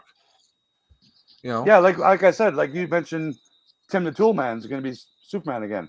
He literally was canceled for the exact same thing, and now he works on the internet because ABC won't hire him. But apparently, they changed their mind. Tim Allen's history. He was into drugs and getting arrested in his early years. He had a bad he had issues, kilograms of cocaine he went to jail for as a smuggler. That's legit stuff. But separate of that, that's not politics. That's that's a whole issue. I mean, but I didn't say Gina Carano would be back. I just said I think Cara Dune could come back. I think there's a low chance. I think there's a low chance. I think there's way other bad or ass of people of Lucy Lawless, I being thought. Recasted. Yeah, that was a rumor too. Yeah, somebody said Lucy. You know what? I just don't care. Whatever it is, it is. I just want a good story. Like there's so much other stress in the world. I'm not going to stress about that kind of stuff. Mando had a large supporting cast, not just her and exactly. Yeah, exactly. It's funny you mentioned Lucy Lawless because earlier when we were talking about Peacemaker, I was just thinking like with some of how Cena's been portraying Peacemaker, it gives me a Bruce Campbell kind of vibe. A little, yeah. Like he could be like the next generation Bruce Campbell kind of, because he delivers half the lines just like with the straightest face, the straightest pop. I mean, it just.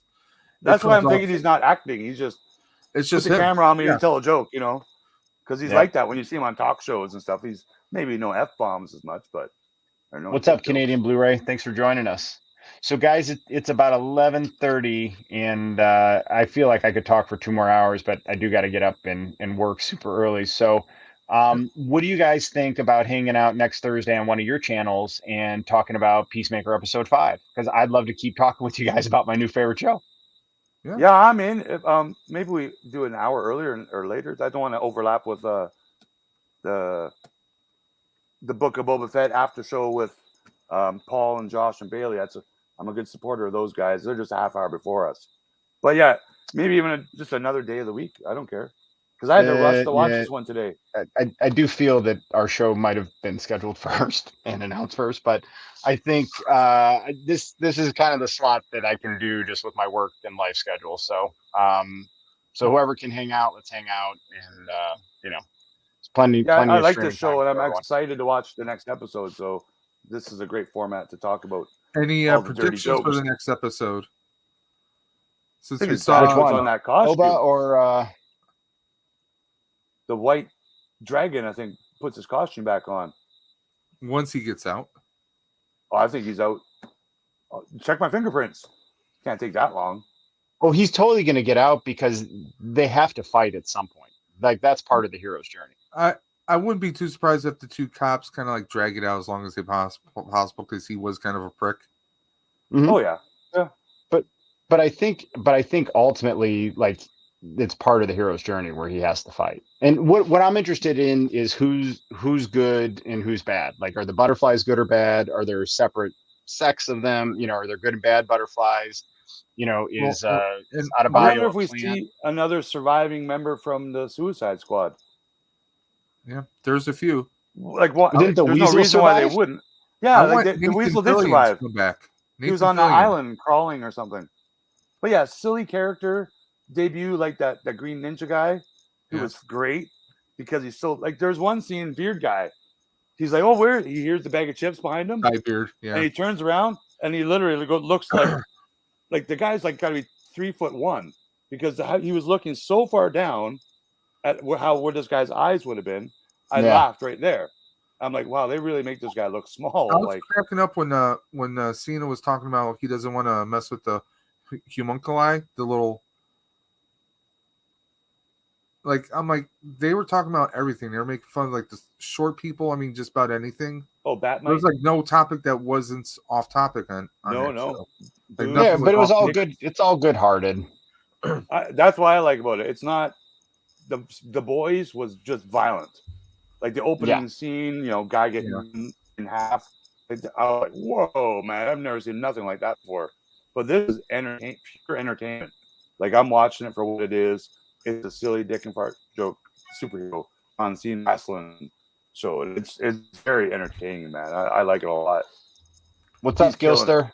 Yeah, that was cool that I made it on the Screen Crush, man. That was neat. Oh, right on. Nice. It made my day, dude. That was neat. I'm a huge fan. If you guys don't watch Screen Crush, it's my favorite YouTube channel. It's phenomenal. That Was that the it was after pretty show cool. you were talking about? No, I sent him an Easter egg because he was making an Easter egg video for Peacemaker, and I just sent him an Easter egg about Faster Pussycat and how the music video correlates with the arc of the show, and he I'll put it in. He put it in his video, which and referenced me, and I just that was really cool, man, because I'm a big fan of the show. So he made a good. Cena made a good point, like without me throwing all the F-bombs on there, but talking to his leader there. They're like, "Oh, you messed up." He's like, "Well, next time you put the effing, dove of peace on my sniper rifle. Like, how can you kill someone without a dove of peace? How can I kill without the dove of peace? Every time I try, it looks like a ghost." That was funny as hell. Now, man. how long do you think before the others find out that Myrn is a butterfly? I think next episode. And what do you think is going to happen with the butterfly that Peacemaker has in the jar? I think it's a new pet. Oh, I think that they're friends now. They're going to be like buddies, man. Yeah, now, like they just toke together. They're now buddies for life, man. I think next show he opens that lid to him in the jar. You saw him. He walked up to him in the jar, and there was clear empathy from Eagly and the butterfly towards Peacemaker, which again, amazing storytelling. Like, that was almost like a sad. It's even though it was comical, because you see him like he just had a horrible flashback, like two of them, and then he's on the floor, and we're like, oh, sad. Like I was literally feeling compassion for him, and then you see the two fake things, like an eagle and a little alien butterfly. Oh, we care too, and I thought that was pretty cool. Man. Did you guys see? Cool. Did you guys see any of the people posting on social media? Eagly better not die. Oh yeah, yeah. No, I don't think James Gunn would. It's too cool of a character in the story. You know what I mean? Like just right from the second you're introduced to him and he hugs him and then he's like, he's hugged, because it reminds me of like our 1-year-old. We have a golden retriever and she'll come up and hug me when I get home from like a work trip, and I'm watching it and I'm like, oh, I love when animals hug me. Like it's so sweet. Yeah, it just had that one scene today at home. So the other 3 years he had a good featured scene where he's getting in the car or whatever. But yeah, just one little scene with him today, and it was very cute. Eagly bringing him a little snack after he when he dropped the snack, it was so good, and he's pushing the possum to him. Last night I saw a new movie with John Cena on Netflix. Being a firefighter, and I don't know how new it is. And I'm like, oh no, I gotta watch it. 10 minutes in, I'm like, okay, yeah, it's like a kids movie or something. No, it's dirty. Okay, but it's not as funny as this, so I stopped watching it. He did something where he was like a firefighter or something, and John Leguizamo, Keenan Peele guy, and Bull from Night Court. Remember Bull from Night Court? Richard Mole. Yeah. Richard Mole. I haven't seen that guy in anything in like 30 years. I didn't know he was still alive. He was in this movie. It was a Highlander series, like in the 90s. I'm positive it was Richard Mole or his twin. His twin, maybe. So, sorry to ramble. So guys, if anyone watching, if you haven't yet, please subscribe to Leftcoast and Dave's Dimensions. Both have great channels, and we will be back next Thursday, probably about the same time. We'll figure it out, and then Canadian Blu-ray says, yeah, man, everyone's welcome. So like, I can have up to 6 people on StreamYard because I don't have the pro version. But yeah, we got 3 slots open, and so whoever one of these guys will host next week, because we'll rotate it around. And I think the best part of our community is everyone's welcome, and we just like to hang out and share joy. I'll try and get some scoops. I've been texting my buddy Dave. Think of a little question you might want me to ask, and I'll see if I can squeeze something out of him. So Michael, confirmed. There's no season 2 confirmed because he has his fingers crossed. So we all. Like, there's no way they don't renew this. There's no way they don't renew the show. I mean, I think you're right. They have to. It's too good. It's getting more buzz than all the other shows that they have on Max right now, as far as DC shows. I mean, I haven't watched any DC show on Max. I'm going to Doom go buy Patrol's my first kind of fun. McFarlane DC figure, I think, tomorrow. Guess which one it is. Well, the Peacemaker one doesn't look that. I mean, to me, It's a terrible figure. Yeah, it's a terrible figure. They need to redo it because of the show. But now maybe they'll do a whole way from the because I want a Vigilante, I want a Judo point. Master, and I want a Peacemaker. A Judo Master would be half the a scale. Build a White Dragon figure. Oh my god! There you go. You never know. Dude, they have to have a White Dragon. Because that suit looked really cool, and they're gonna brawl, and then maybe there's a gorilla figure, depending what happens with the gorilla. Yeah, I'm gonna look that up now. Gorilla Grodd, because that was kind of half robot, right? Yeah. Well, no, gorilla. There was different ones because there's in DC Comics there's different apes. There was one that was cybernetic, one called Ultra Humanite, who has like this big massive brain coming out of his skull. Yeah, isn't he yellow and green like tiger striped? That's called Gorilla Grodd, isn't it? No, Gorilla Grodd actually. Hold on. With cybernetics. I know what I'm talking about because I had a toy at one time. It was a yellow and green gorilla with cybernetics. Here's Gorilla Grodd. Oh, that's a different one. Okay. Is that what license is that? Like, is that a DC thing? This is DC McFarlane. Is it an ape that's Masters of the Universe theme? I think you're thinking of Cringer, that was green and yellow. That's a cat. Battle cat. No, this one's yellow with green stripes. But it'd be interesting to see if this silverback that they mentioned escaping the zoo is going to be something. Oh, it's got to come back up. James Gunn layers in his stuff and drops little things in there. It's totally going to come up. Yeah. No, I look forward to it, buddy. All right, guys, I'm off to bed. Early work morning. Thank you to you two dudes for hanging out in the Nerdery tonight. Thank you to everyone in chat, everyone who watched. And if you're watching on replay, thank you so much for watching. And we'll be on either Dave's or Rick's channel next week. And we're going to geek out, nerd out again about Peacemaker and Boba, too. Why not? It's so much fun. Walks like a duck. Good night, sweet cheeks. Have a good night, guys. Hug an eagle.